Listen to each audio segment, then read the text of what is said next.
경계신 라이프엠들 준비하신 여러분들 반갑습니다. 반갑습니다. 네, 저는 여러분들 합격을 도와주기 위해 온 오준영이라고 합니다. 반갑습니다. 준비한 강의 내용 시작 한번 해보도록 할게요. 자, 한번 볼까요? 자, 여러분 잠깐 저 화면을 보시면요, 요 시험지 한번 보이시나요? 예, 이 시험지. 여러분들이 시험을 직접 보러 가셨을 때, 데니킴님 안녕하세요. 자, 여러분들이 시험 보러 가시면요, 실제로 이 시험지를 보게 되실 겁니다. 그리고 이 시험지를 풀게 되실 건데요, 이 시험지에 대한 안내를 드릴 거고요. 자, 제가 요 뒤에 잠깐 써있지만, 주황색으로 잠깐 써있지만요, 이것만 봐도 합격해요라고 했을 때 네, 가능합니다. 이거는 제가 말씀한 게 아니라 전 합격부 하신 분들이 얘기한 거기 때문에 어떻게 합격할 수 있는지 제가 여러분들한테 말씀을 드리도록 할게요. 예, 모호개님 반갑습니다. 자, 화면 넘겨주세요. 그냥 PD님. 자, 보시면요, 여러분 이 시험 잠깐만 제가 안내해 드릴게요. 한 2분 정도만 안내해 드릴 거고요. 이 시험 합격하는 법을 제가 좀 알려드리려고 합니다. 자, 볼게요. 자, 이 시험은요, 크게 A, B, C 시험으로 나눠져 있다 생각을 하시면 돼요. 그래서 모의고사 보신 분들도 아실 겁니다. 파트 1, 파트 2가 돼 있습니다. 그걸 앞장에 이제 20문제를 푸실 건데요, 그게 쉽게 얘기해서 파트 1, 파트 2가 공통 파트라고 생각하시면 돼요. 공통 파트. 그래서 여기서는요, 삼지선다항의 객관식을 10문제 10문제씩 출제를 해요. 그래서 이 10문제 10문제를 다 맞추면 60점이 됩니다. 이거를 A시험이라고 생각하시면 되고요. 뒷장을 넘겨보시면요, 그 반 10문제는요 사지선다항 객관식이 나오고요, 총 10문제가 나올 겁니다. 그럼 배점은 4점짜리예요. 이게 B시험이 40점짜리고요 그 오른쪽에 있는 C시험이 40점짜리예요. 그래서 우리 B시험을 생명보험이라 그러고 C시험을 제3보험이라고 합니다. 그래서 A, B, C 시험을 3개로 해서요, 다음 보면요, 시험은 이렇게 봅니다. A시험 더하기 B시험을 해서, A시험에서 더하기, 그 다음에 생명보험 파트인 B시험을 더해서 60점 더하기 40점을 해서 100점으로 산출을 하고요. 그리고 다시 A시험 더하기 오른쪽에 있는 C시험을 더해서 또 100점을 산출을 합니다. 그래서 시험지는 한 장을 풀지만 결국 시험은 2개를 보시는 거예요. 자, 그러면 여러분들 잘 보세요. A, B, C를 봤을 때 배점이 뭐가 높을까요? A가 높다고 생각하시죠? 그렇지 않습니다. 실질적으로는요, B와 C 시험이 각각 40점이다 보니까 BC 시험을 잘 맞으시고 앞장인 A 시험은 조금 덜 못 보셔도요, 이게 시험 합격하는 데는 큰 문제가 없습니다. 왜냐하면 시험 합격은 양쪽 더해서 60점 60점 각각 넘으면 되거든요. 그래서 전략을 세울 필요가 있어요. 자, 왜냐하면 A 시험은요, 그 양이 너무 많아요. 그러다 보니까 양이 상대적으로 적은 부분에 좀 더 집중할 필요가 있습니다. 그래서 저는 오늘은요, 여러분들이랑 공부할 게 딱 B만 공부할 거예요. B시험인 생명보험만 공부할 거고, 내일은 제3보험인 C시험만 공부할 겁니다. 그리고 3일차에는 A시험 파트 1, 파트 2를 공부할 겁니다. 그래서 여러분들이 전략을 세우셔야 되는 게, BC 시험을 조금 잘 맞추시고 상대적으로 양이 많은 A 시험을 조금 절반 이상만 맞으셔도 합격하는 데는 크게 문제가 없더라. 그래서 여러분들에게 말씀드리는 게 뭐냐면, 오늘 공부할 B시험과 내일 공부할 C시험을 제 강의만 잘 들으시면 적어도 8문제 이상은 무조건 맞출 수 있다라고 생각하시면 됩니다. 이유는 뭐냐면, 오늘 강의는 여러분들이 여지껏 기출문제로 쭉 나와 있는 모든 문제집에 있는 내용을요, 이 강의에 다 담았다라고 보시면 될 것 같아요. 그래서 오늘 내일 시험만 좀 잘 보시면요, 크게 문제없이 합격할 수 있다라고 말씀을 좀 드리도록 하겠습니다. 자, 쪽집게 강의라고 하는데 한번 잘 들어보신다면 여러분들에게 합격하는데 큰 도움을 드리도록 할 거니까 지금부터 집중하셔서 잘 보도록 하겠습니다. 자, 시작하겠습니다. 자, 중간중간에 여러분들 궁금하신 사항은 댓글창에 남겨주시면 되고요. 지금은 잘 들어보시면 좋을 것 같습니다. 모호겐이 감사합니다. 자, 쪽집게 강의 시작하겠습니다. 자, 시험 합격 팁을 좀 드릴게요. 자, 잘 보세요. 여러분, 시험은 40문제 전체가 객관식으로 출제됩니다. 그래서 절대 100% 외우지 않아도 됩니다. 다만 눈익암이라고 제가 써놨습니다. 눈익암이 뭘까요? 눈으로 익히는 수준의 암기여도 된다. 제가 그래서 말씀드릴 겁니다. 외울 건 외우라고 말씀드릴 거고 눈으로 익히세요라고 하는 거는 따로 말씀드릴 거니까 그렇게 보시면 돼요. 두 번째 볼게요. 자, 3일치 강의를 한번 보세요. 오늘, 내일 모레 거를 혹 라이브로 못 들으신다면 VOD 다시 보기로 학습하신 다음에요. 모의 테스트를 풀기를 권해드립니다. 그리고 점수가 내가 원하는 70점대가 나왔다 라고 생각하신다면요. 그냥 쭉 모의 테스트만 보세요. 그럼 점수가 계속 올라가실 거예요. 그런데 3일차 강의를 한번 보시고 모의 테스트를 풀었는데 점수가 만일 안 나오신다면요. 어떻게 해야 될까요? 그러면 다시 한번 강의를 듣기를 권해드리겠습니다. 그렇게 하시면요. 충분히 합격하는데 문제없다 라고 말씀을 좀 드리도록 할게요. 네 번째 볼게요. 자, 아까도 말씀드렸다시피 이 시험은요. 파트 3, 파트 4에 좀 집중하셨으면 좋겠습니다. 그리고 파트 3, 파트 4는요. 웬만하면 이 공부하실 때 오늘 내일 공부는 이 강의 1, 2일차 오늘 1일차죠. 내일이 2일차죠. 요 정도만 보셔도 괜찮을 것 같아요. 그리고 마지막으로 파트 1, 2는 만일 부족하다면 저희가 올려놓은 1주 집중 코스 파트 1, 2만 조금 보시면 좋을 것 같아요. 그리고 마지막 하나 더 문제를 조금 많이 풀어볼 걸 권해드리도록 하겠습니다. 자, 문제풀이 영상도 올려드릴 거니까요. 그렇게 보시면 되고요. 모의 테스트 특히 많이 풀어보시면 좋습니다. 그러려면 강의를 어느 정도 보셔야겠죠? 이 강의가 여러분들에게 가장 중요한 강의가 될 거라고 저는 생각합니다. 자, 시작하도록 하겠습니다. 자, 다음 볼까요? 자, 처음부터 볼게요. 이 파트 3부터 공부할 겁니다. 파트 1이 아닙니다. 가장 중요한 파트 3부터 공부할 건데요. 파트 3에서는요. 생명보험이 뭔지를 물어봅니다. 근데 여기 노란색으로 이렇게 써있죠. 위험보장을 목적으로 사람의, 기억하세요, 생존 또는 사망. 여러분, 생명보험은 사람의 생존과 사망에 관련된 보험 상품이다. 보험이다라고 보시면 됩니다. 거기에 관하여 약정한 금전 및 그 밖의 급여, 이건 뭐냐면 보험금을 얘기하는 겁니다. 내가 받는 돈을 얘기하는 거죠. 것을 약속하고 대가를 수수하는 계약을 생명보험이라고 합니다. 밑에 잠깐 볼까요? 사람이 살고 죽는 것에 대한 생존과 사망에 대한 위험을 목적으로 일정의 보험료를 내고 나중에 사고가 발생했을 때 회사로부터 보험금을 지급받는 계약이 정의예요. 근데 여기서는 이걸 많이 물어보는 것보다는 뭘 물어보냐면 오른쪽에 있는 걸 더 많이 물어봅니다. 생명보험을 정의한 것은 여러분 상법인가요? 라고 물어봅니다. 자, 상법인가요? 라고 물어보는데 그렇지 않습니다. 상법이 아닌 어디라고요? 보험업법이다. 이거를 문제로 출제합니다. 기억할게요. 생명보험을 정의를 내린 거는 어디냐면 상법이 아닌 보험업법이다. 그럼 상법은 언제요? 뒤에 나오니까 따로 말씀을 드릴게요. 기억할게요. 생명보험을 정의한 것은 어디다? 보험업법이다. 다음 넘기면서 볼게요. 자, 보시면요. 자, 시험 문제에서는 이렇게 등장을 합니다. 어떻게 등장하냐면 생명보험 상품은 위험보장을 목적으로 뭐 했습니까? 사람의 생존 또는 사망에 관하여 약정한 금전 및 그 밖의 급여를 지급할 것을 약속하고 대가를 수수하는 계약인데요. 여기 가로친 거 보이시나요? 이 가로를 문제로 출제합니다. 위험보장 기억하시고요. 여기에 오답으로 꼭 나오는 게 뭐냐면 손해보장입니다. 그리고 약정한 금전 및 그 밖의 급여에다가 뭘 오답으로 내냐면 손해액을 냅니다. 여러분, 그러면 손해자가 나왔다? 생명보험과는 관계가 없다라고 생각하시면 될 것 같습니다. 정우님, 혹시 이게 저희가 싱크가 안 맞으면요. 그 좌측 하단에 있는 실시간 버튼 한번 누르시면 됩니다. 그러면 저희 쪽으로 다시 따라올 거거든요. 그렇게 말씀드리도록 할게요. 자, 그리고 하단에 보시면 제가 생명보험을 정의한 법률은 뭐라 그랬습니까? 여러분 기억할게요. 상법이 아닌 보험업법이다. 이거 꼭 기억하세요. 시험 문제 출제됩니다. 그리고 오른쪽에 하나 볼게요. 오른쪽 보시면요. 현재 사용되고 있는 생명보험 가로 열고 표준 약관은요. 상법 보험편의 규정을 토대로 작성되었으며 상법의 규정보다 보험계약자의 권리를 확대하고 있다라고 되어 있습니다. 그러면 잘 보세요.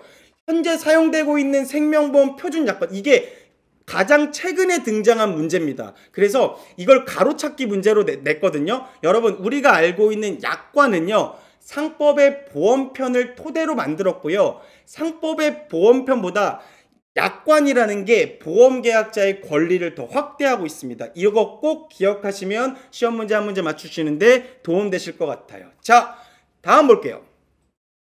자, 다음 보시면요. 생명보험에 대한 법률들을 문제를 내는데요. 아무래도 여러분 뒷장에 생명보험 푸실 때 1번 문제는 법에 관련된 부분들이 문제로 나올 확률이 굉장히 높아요. 그래서 법 되게 많네요 라고 하시지만 잘 기억하시는 방법을 알려드릴 테니까 저만 따라오시면 될 것 같아요. 자, 맨 위에 볼게요. 자, 드디어 나왔네요.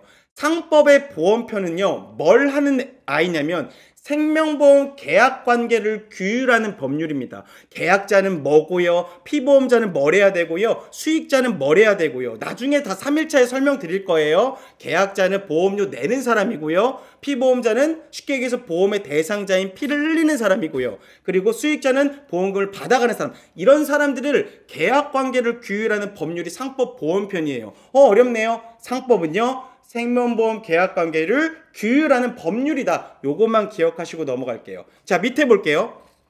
시험 문제가 조금 어렵게 나오면요, 이 두 번째를 조금 물어보기도 해요. 자, 그래서 보험회사의 공동행위를 방지하기 위해서 어떤 법을 마련했다. 무슨 말이냐면 보험회사들끼리 다 모여가지고 소비자에게 불리하게 하면 안 되잖아요. 그러니까 독점 규제, 독점할 수 없게 만드는 공정거래에 관련 법률을 마련했습니다. 자, 그렇게 보시면 됩니다. 보험회사의 공동행위를 막기 위해, 담합을 방지하기 위하여 독점 규제 및 공정거래에 관한 법률을 마련했다라고 보시면 돼요. 자, 세 번째 볼까요? 변액보험은요, 오늘 마지막 시간에 엄청나게 얘기할 건데요. 변액보험은 다른 거 기억하지 마세요. 투자라고 보시면 될 것 같습니다. 투자라고 보시면 될 것 같고요. 자, 네 번째 볼게요. 보험업법은 뭐냐? 아까 뭐라 그랬습니까? 생명보험을 정의한 법률이 보험업법이고요. 이 보험업법은 하나 더 하는데 보험업을 인허가하거나 감독하는 근거 법률입니다. 근데 이거는 별로 그렇게 중요하지 않으니까 넘어갈게요. 자, 다섯 번째 거 가끔 나옵니다. 보험업법 시행령에서요, 생명보험을 두 개로 나눕니다. 이거 가끔 문제로 어렵게 등장하니까 기억할게요. 보험업법 시행령에서 뭐랑 뭐로 나누냐면 생명보험을 생명보험과 연금보험으로 구분해 놓습니다. 자, 제가 손해보험과 생명보험 다 헷갈리시죠? 뒤에서 한번 다 정리해 드릴 거니까 이것 좀 넘어가도록 할게요. 그래서 맨 밑에 볼게요. 생명보험 관련 법규들은 회사의 이익을 위해 제정된다? 이렇게 문제 납니다. 여러분 기억할게요. 생명보험 이 법규들은요, 회사의 이익을 위해 제정될까요? 아니에요. 절대 아닙니다. 계약자의 이익을 보호하려는 법규들이죠. 예를 들어서 두 번째 있는 독점 규제 공정거래 법률 같은 경우는 회사의 이익이 아닌 계약자를 보호하는 제도들이겠죠. 기억할게요. 이렇게도 쉬운 문제 나옵니다. 자, 그렇게 보시면 될 것 같고요. 다음 볼게요. 자, 생명보험과 손해보험을 비교하는 문제를 또 출제합니다. 자, 기억할게요. 생명보험은 아까 뭐라 그랬죠? 사람의 생존이나 사망에 관련된 보험이고요. 그리고 정액 보상을 원칙으로 합니다. 정액 보상이 뭘까요? 정해진 액수를 보상하는 거죠. 예를 들어 볼게요. 제가 사망보험금이 있는 종신보험을 가입했습니다. 월 30만 원짜리를 가입했고요. 제가 사망하면 2억 원이 제 가족들한테 나온대요. 이거는 가입과 동시에 2억 원이라는 게 정해져 있는 거죠. 이거를 정액 보상이라고 합니다. 그리고 생명보험은 밑에 있죠. 굉장히 길어요. 장기예요. 종신은 죽을 때까지라고 생각하시면 됩니다. 죽을 때까지입니다. 그리고 당연히 생명보험은 생명보험회사에서 판매하겠죠. 자, 오른쪽으로 넘어와서요. 손해보험 볼까요? 손해보험 얘기 나오면요, 재산이란 얘기가 나오고 손해자가 나옵니다. 재산상의 손해를 손해보험이라고 생각하면 됩니다. 자, 밑에 볼까요? 실손보상이란 게 나오네요. 실손보상이 뭘까요? 실제 손해난 만큼만 보상하는 걸 실손보상이라고 합니다. 다시요. 제가 예를 들어서 제 재산인 자동차가 있다고 칠게요. 제 자동차가 5천만 원짜리입니다. 근데 갑자기 제가 사고가 나서 1,000만 원어치가 부셔졌어요. 그러면 보험회사에서는 저한테 얼마 줄까요? 5천만 원 다 줄까요? 아니요. 부셔진 1,000만 원어치만 주겠죠. 자, 그 1,000만 원을 뭐라고 하냐면 실제 손해난 만큼만 보상받는다 그래서 실손보상 받았구나 라고 얘기합니다. 자, 밑에 볼까요? 손해보험은 그럼 자동차 보험 생각하시면 되겠죠? 짧아요? 길어요? 짧습니다. 기간도 굉장히 확정적이겠죠? 어디서 판매할까요? 손해보험회사에서 판매합니다. 자, 맨 밑에 보시면 생명보험은 피보험이익이 없다라고 하는데요. 피보험이익은 저희가 내일 배우실 건데요. 어렵게 생각하지 마시고 물건값이라고 생각하면 됩니다. 물건값은 뭘까요? 아까 제가 얘기했던 제 자동차 5천만 원이라고 생각하시면 됩니다. 제 5천만 원짜리는 물건값이죠. 피보험이익이 손해보험은 있고요. 생명보험은 물건이 아니죠. 사람은. 그렇기 때문에 피보험이익이 없다 기억하시면 될 것 같습니다. 다음 볼게요. 자, 여기서 한 문제가 또 출제가 될 거예요. 출제가 되는데 이 특성 7가지 중에 하나를 물어볼 겁니다. 자, 그래서 7가지 특성, 생명보험의 특성을 물어보는데 여기서 반드시 한 문제 나온다는 거 기억하시고 바로 다음 문제 볼게요. 다음 보시면요. 자, 1번부터 보겠습니다. 1번 유상계약성입니다. 유상계약성. 자, 여러분 무상급식 아시죠? 무상급식은 공짜 급식인 거잖아요. 유상은 뭘까요? 돈이 들어가는 거죠. 자, 보험은요. 돈이 수반될까요? 금전거래가 수반될까요? 당연하죠. 계약자는 뭘 내요? 계약자는 보험회사에게 돈을 내겠죠. 그 돈을 우리는 보험료라고 합니다. 보험료를 지불하고요. 무슨 보험사고가 발생했습니다. 사고가 났어요. 그러면 보험회사는 보험금을 지급해 주겠죠. 그것도 또 돈이겠죠. 그래서 금전거래가 수반된다 그래서 유상계약입니다. 그래서 여러분 문제에서요. 만일 금전거래, 돈 이런 얘기가 나오면 무조건 유상계약 찾으시면 됩니다. 두 번째로 넘어갈게요. 쌍무계약성입니다. 쌍무계약성은 어렵게 생각하지 마시고요. 쌍방향의 의무가 있다라 그래서 쌍무계약성이라고 합니다. 자, 계약자는 무슨 의무가 있을까요? 보험회사에 지켜야 될 의무 중에 하나가 뭐냐면 보험료를 납입할 의무가 있는 거죠. 반대로 보험회사는 계약자에게 무슨 의무가 있을까요? 뭐 수익자겠죠. 돈을 받아가야 되니까.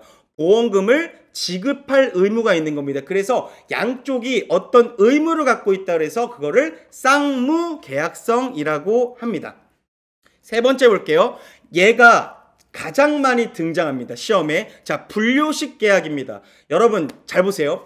여러분들 보험 계약하실 때 청약서라고 하는 계약서에 사인하신 적 있으시죠? 사인은 하셨을 겁니다. 근데 원래 원칙이요. 사인 안 해도 됩니다. 원래 구두로도 계약을 할 수가 있어요. 다만 문제가 되겠죠. 왜냐면 이게 분쟁의 소지도 있을 거고 계약을 편리하게 하기 위해서 이걸 별도로 적어야 돼요. 자, 이 적는 거를 뭐라 그러냐면 요식이라고 하죠. 적는 걸 요식이라고 해요. 사실은 보험은 요식, 적는 게 필요 없는 구두로도 가능하다. 그래서 보험의 특성 중 하나가 뭐냐면 불요식이라는 겁니다.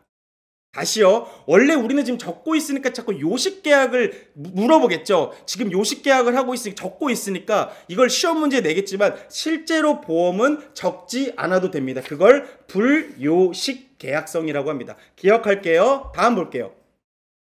자, 네 번째 보면요. 낙성 계약이라는 게 있습니다. 이 시험에요.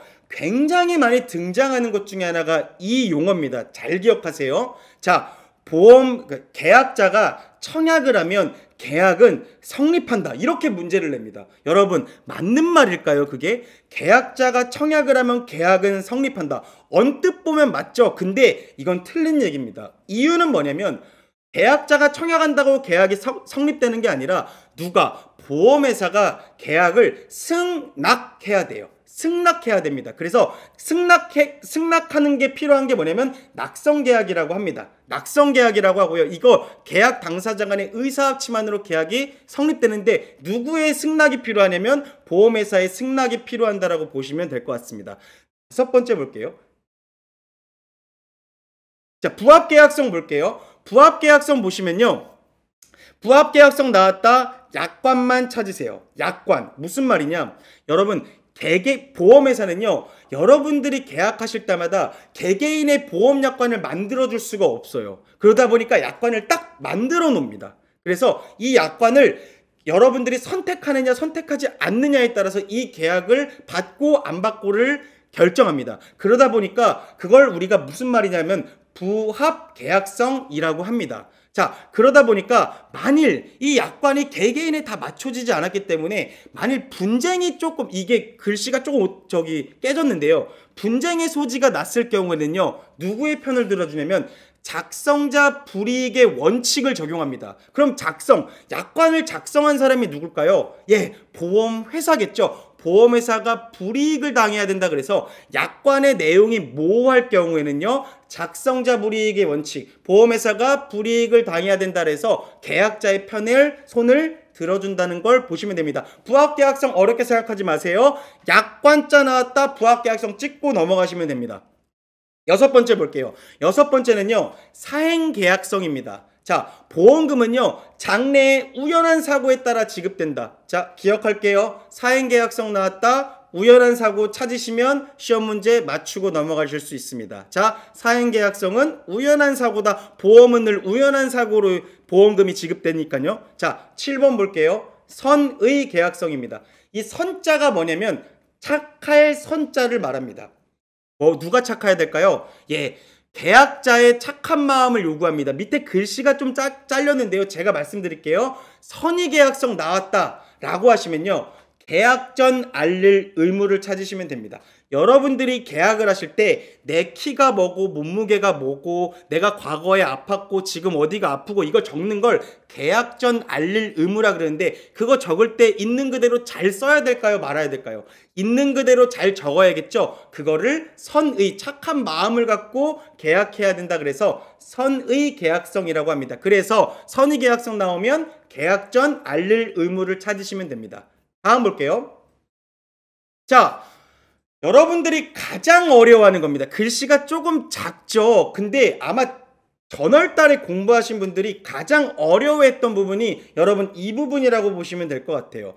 여러분들이 아마 이 시험 공부하시면서 가장 어려워하는 부분이 이 부분이라고 전 생각을 합니다. 청약철회가 뭐고요? 취소가 뭐고요? 무효가 뭐고요? 소멸이 뭐고요? 해지가 뭐고요? 이거를 이 시험 책에 너무 광범위하게 적어놨다 보니까 여러분들이 가장 헷갈려하는 부분인데 정리해 드리겠습니다.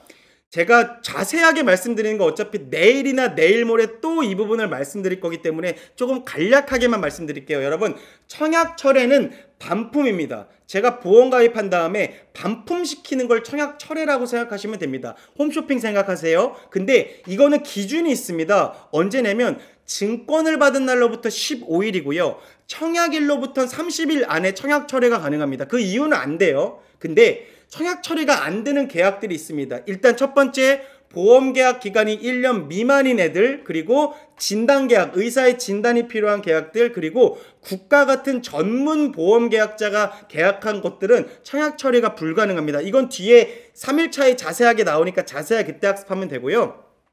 자, 근데 만일 3일 이전에 이걸 반환해 줘야 되는데요. 늦어질 경우에는요, 보험계약 대출 이율을 연단위 복리로 이자를 지급해 주는데, 여기서 미리 학습하신 분들은 조금 헷갈렸던 게 있을 거예요. 여러분, 보험계약 대출 이율을 연단위 복리로 준다는 거는 이자를 주겠다는 뜻입니다. 낸 돈을 주면서 이자를 주는데, 보험계약 대출 이율은 약대율이라고 합니다. 약대율은 고금리예요. 그러다 보니까 이거는 일반적으로 회사가 잘못한 경우는 이런 이자를 준다. 기억하시면 돼요. 아주 좋아요. 여러분 꼭 기억하세요. 자, 취소는 뭐냐? 취소는 말 그대로요, 무언가가 잘못돼가지고 계약을 취소시키는 건데요. 일반적으로 누가 잘못하는 거냐면 설계사나 회사가 잘못하는 경우예요. 자, 보험약관을 교부하거나 설명하지 않았어요. 자필 서명을 안 받았어요. 그리고 뭐 약관을 안 갖다 주거나 청약서 부본을 안 갖다 줬어요. 우리 이거를 3대 기본 지키기라고 하거든요. 3대 기본 지키기를 못했을 경우, 설계사분들의 3대 기본 지키기가 안 됐을 경우는요, 3개월 안에 이 계약을 취소시킬 수 있습니다. 그러면 당연히 이거 누구 잘못이에요? 회사 잘못이죠? 원금 돌려주겠네요. 그리고 또 이자 주겠네요. 회사 잘못이면 무슨 이자 준다 그랬죠? 보험계약 대출 이율을 연단위 복리로 계산한 고금리의 이자를 지급한다. 그렇게 기억하시면 됩니다. 자, 청약철회 받고 취소 받았습니다. 세 번째, 무효 볼게요. 무효는요, 애매해요. 회사가 잘못한 것도 아니고 그렇다고 고객이 잘못한 것도 아닌 경우들이 있어요. 잘 볼까요? 보험계약이 성립한 날로부터 효력이 아예 없어진 겁니다. 근데 이거는요, 누구의 잘못도 약간 아니기 때문에 이미 납입한 보험료를 반환해 주는데요. 잘 볼게요. 세 가지가 있어요. 이 책에서 무효를 세 가지 물어봅니다. 자, 1번. 타인의 사망을 보험금 지급 사유로 하는 경우, 피보험자의 서면 동의를 받지 않은 경우. 이거 오늘은요, 일일이 이걸 설명할 수 없기 때문에 이 무효도 3일차에 학습할 거니까 그냥 읽고만 넘어갈게요. 만 15세 미만자, 심신상실자, 심신박약자를 피보험자로 하여 사망을 보험금 지급 사유로 한 계약을 체결할 때 계약에서 정한 피보험자의 나이에 미달 또는 초과되었을 때 이 세 가지는요, 무효 처리됩니다. 무효 처리되면요, 이미 납입한 보험료만 반환해 줍니다. 그리고 계약은 끝나요. 자, 다음 볼게요.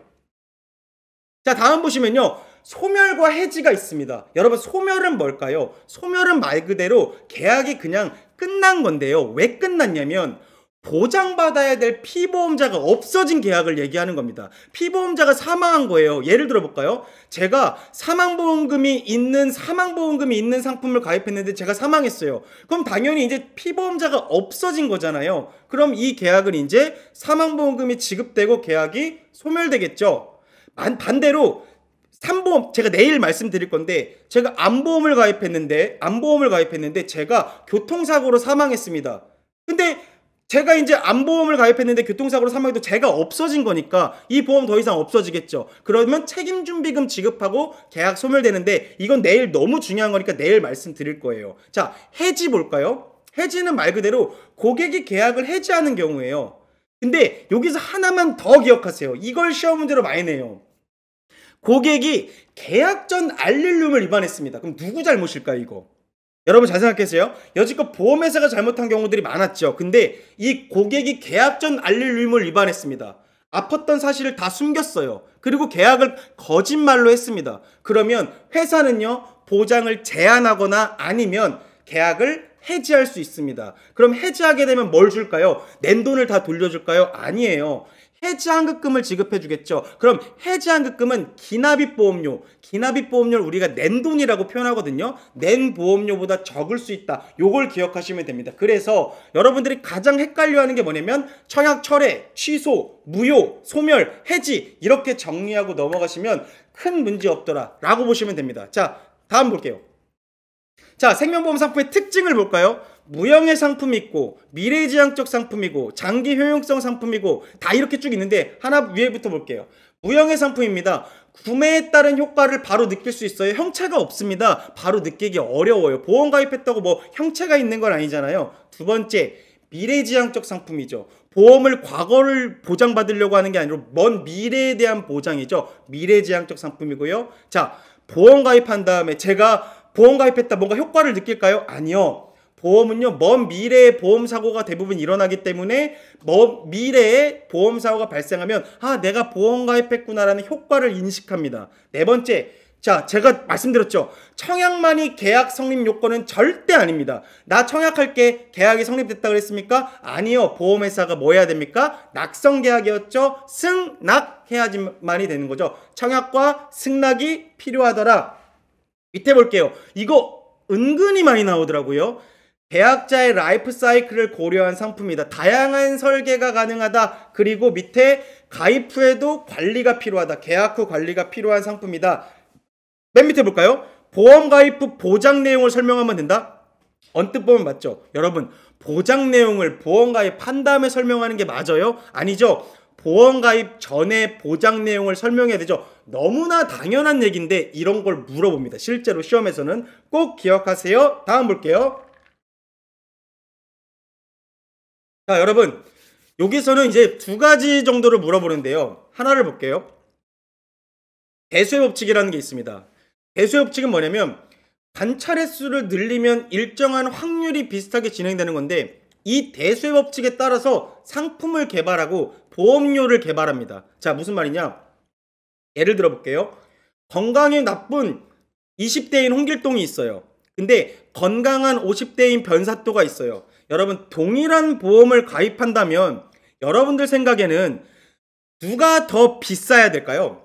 건강이 나쁜 20대가 있고 건강한 50대인 변사또가 있다고 치면 누가 더 비싸야 돼요? 여러분, 상식적으로는 건강이 나쁜 사람이 비싸야 돼요. 근데 그렇지가 않아요. 자, 다음 보시면요.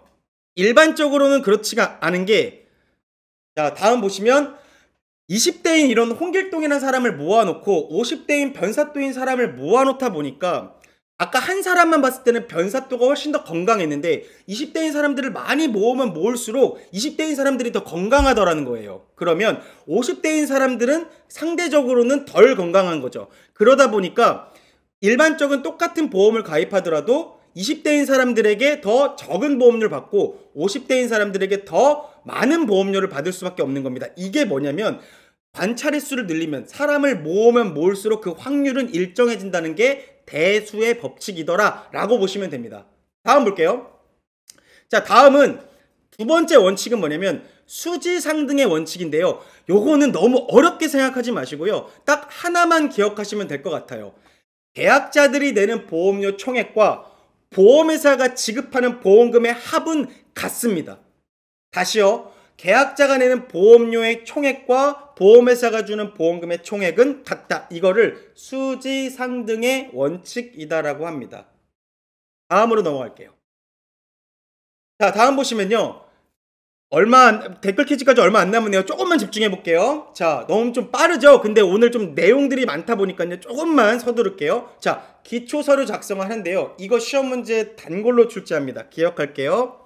자, 생명보험 상품을 만들 때요. 서류가 필요합니다. 상품을 만들 때 세 가지 서류가 필요한데 그 세 가지가 뭐냐면 사업 방법서, 보험, 약관, 보험료 및 책임준비금 산출 방법서 이 세 가지가 필요합니다. 근데 여러분 기억할게요.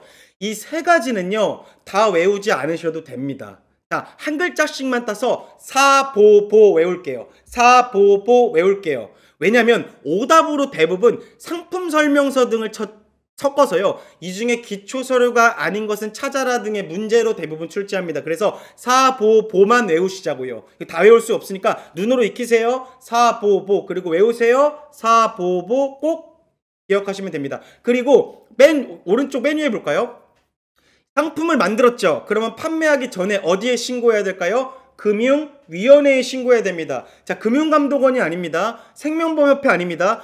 꼭 이 시험은요. 금융위원회 나오면 금융감독원이나 생명보험협회 오답으로 막 섞어서 내거든요. 기억할게요. 제가 금융감독원은 정리해 드릴 건데요. 금융감독원은 크게 두 번밖에 안 나옵니다. 민원 나올 때 나오고요. 그 다음에 보험중개사 나올 때 나오니까 뒤에서 정리해 드릴 거니까 기억할게요. 금융위원회라고 기억하시면 됩니다. 상품 판매하기 전에 금융위원회에 신고하고요. 제가 보험회사 차려도 금융위원회에 신고합니다. 기억하시면 되고요. 얼마 전에 나온 아주 어려운 문제 나왔습니다. 오른쪽 맨 위에 보시면 노란색 박스 있으시죠? 노란색 박스가 지금 대부분 최신으로 업데이트한 건데요.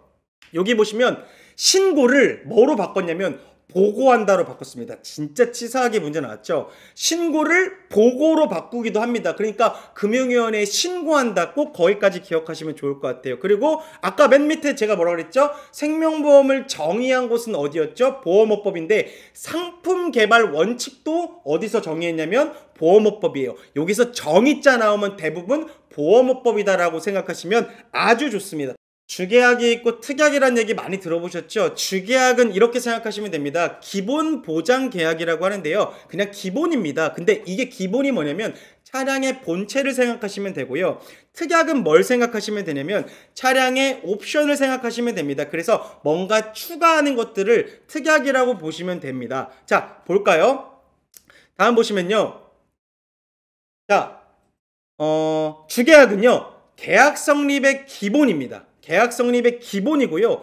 반드시 가입해야 되는 게 주계약입니다. 그래서 계약의 중심적인 내용들을 보장을 합니다. 그래서 세 번째 보시면 이 주계약은 독립적으로 판매가 가능합니다. 네 번째, 주계약만으로 보험계약 성립이 가능해요. 그래서 이 시험에서는 가끔 주보험이라는 얘기가 나오고 주계약이라는 얘기가 나오는데요. 너무 어렵게 생각하지 마시고요. 주보험 나오면 그냥 주계약이라고 생각하시면 될 것 같습니다. 다음 볼게요. 자, 다음 보시면요. 다음은 특약을 볼 건데요. 특약은 뭐냐면 특별약관의 줄임말입니다. 특약의 진짜 이름은 특별약관의 줄임말로 보장을 추가하기, 확대하기 위함입니다. 그래서 특약만, 여기서 제일 중요한 거는 특약만의 가입은 절대 불가능합니다. 자, 그리고 네 번째, 주계약과 동일한 개발 절차를 거치는데 결국 특약도 별개의 상품이라고 보시면 될 것 같아요. 자, 여기서 제일 중요한 거 뭐라고요? 특약만의 가입은 불가능하다라고 보시면 됩니다. 우리가 일반적으로 뭐 썬루프만 가입할 수 없으니까요. 특약만의 가입은 불가능하다라고 보시면 될 것 같습니다. 자, 밑에 보시면요. 여러 개의 특약을 동시에 가입할 경우 가입이 가능하다? 라고 물어봅니다. 아니에요. 여러분들 여러 개의 특약을 동시에 가입해도 특약만 가입하는 건 안 되고 뭘 사와야 되냐면 주계약을 반드시 사와야 됩니다. 그리고 저축성 보험으로 개발되는 경우는 특약만으로 보험 가입이 가능할까요? 이런 식으로도 실제로 문제가 나옵니다. 아니에요. 무슨 뭘로도 개발되더라도 특약만의 보험 가입은 불가능하다 아시면 한 문제 맞추시는 거라 생각하시면 돼요. 다음 볼게요. 자, 다음 보시면 특약을 잠깐만 정리해 볼게요. 특약을 보시면요.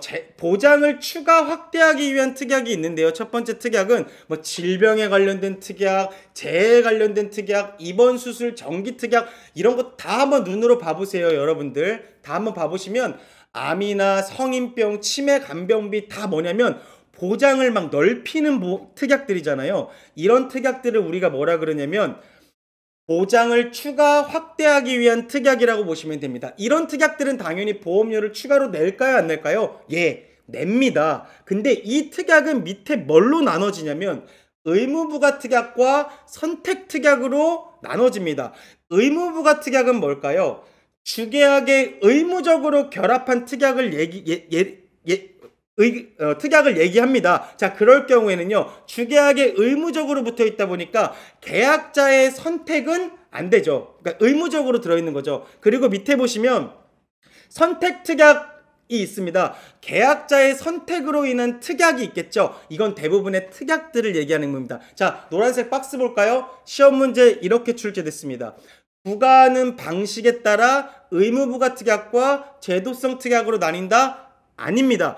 부과하는 방식에 따라 의무부가 특약과 선택 특약으로 나눠져. 의무부가 말 그대로 의무적으로 부과하는 특약, 선택 특약은 고객이 선택하는 특약. 여러분들이 아는 특약들 생각하시면 됩니다. 이 두 개 다 보험료가 추가 부담이 있는 보장을 추가 확대하기 위한 특약이다 라고 보시면 됩니다. 다음 볼게요.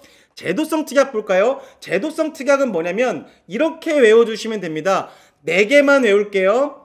연장자 우선 이것만 외워주시면 됩니다. 다시요. 연장자 우선인데요. 뭘까요? 연금 전환 특약이 있고요. 장애인 보험 전환 특약이 있고요. 우량채 할인 특약이 있고요. 선지급 서비스 특약이 있습니다. 자, 연은 뭐예요? 연금 전환 특약입니다. 연금으로 바꿔주는 거고요. 장애인 보험으로 바꿔주는 장애인 보험 전환 특약이 있고요.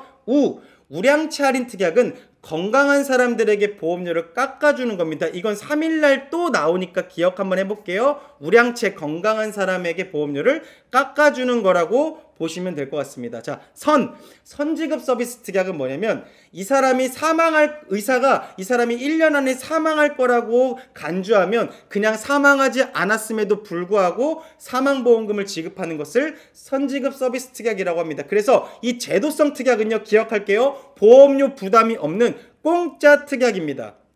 그래서 이 4개를 물어보겠죠? 연장자 우선 한 글자씩만 외울게요. 연장하신 분들 좀 우선해야 되니까 연장자 우선 이렇게만 기억하시면 아주 좋을 것 같습니다. 자, 맨 밑에 볼게요. 통합보험의 경우 피보험자의 가족도 특약을 통해 보장이 가능합니다. 예를 들어 볼까요? 주계약에다가 피보험자가 저예요. 근데 특약은 제 자녀들 거를 넣을 수 있다. 통합보험은요, 가족도 특약을 통해서 보장할 수 있다. 이것도 은근히 많이 물어보니까 기억할게요. 피보험자를 자녀로 한 상품에다 껴넣을 수 있다 라고 생각하시면 될 것 같습니다. 다음 볼게요. 자, 특약 잠깐만 정리할게요. 제가 이렇게 특약을 설명해 드려도 특약을 좀 복잡하다고 생각하시는 분들이 계시더라고요. 요걸로 정리하고 넘어갈게요. 자, 특약은 크게 2가지가 있다고 생각하시면 돼요, 여러분. 보장을 추가 확대하기 위한 특약이 있고요. 제도성 특약이 있습니다. 보장을 추가 확대하기 위한 특약은 보험료를 내는 특약이고요. 제도성 특약은 공짜라고 생각하시면 됩니다. 자, 그래서 보장을 추가 확대하기 위한 특약은 어떤 기준에 따라서 2개로 나누는데 그 기준이 뭐냐면 부과하는 방식, 이 부과하는 방식이 의무적으로 부과해야 되냐 아니면 고객이 선택할 수 있느냐에 따라서 의무부가 특약과 선택 특약으로 나눠집니다. 그래서 의무부가 특약은 의무로 부과되는 특약을 얘기하는 거고, 선택 특약은 내가 선택에 의해서 부과할 수 있는 특약을 얘기합니다. 그리고 아까 밑에 보시면 공짜 특약 있었죠? 제도성 특약 기억할게요. 연장자 우선 이것만 기억하고 넘어가시면 좋을 것 같아요.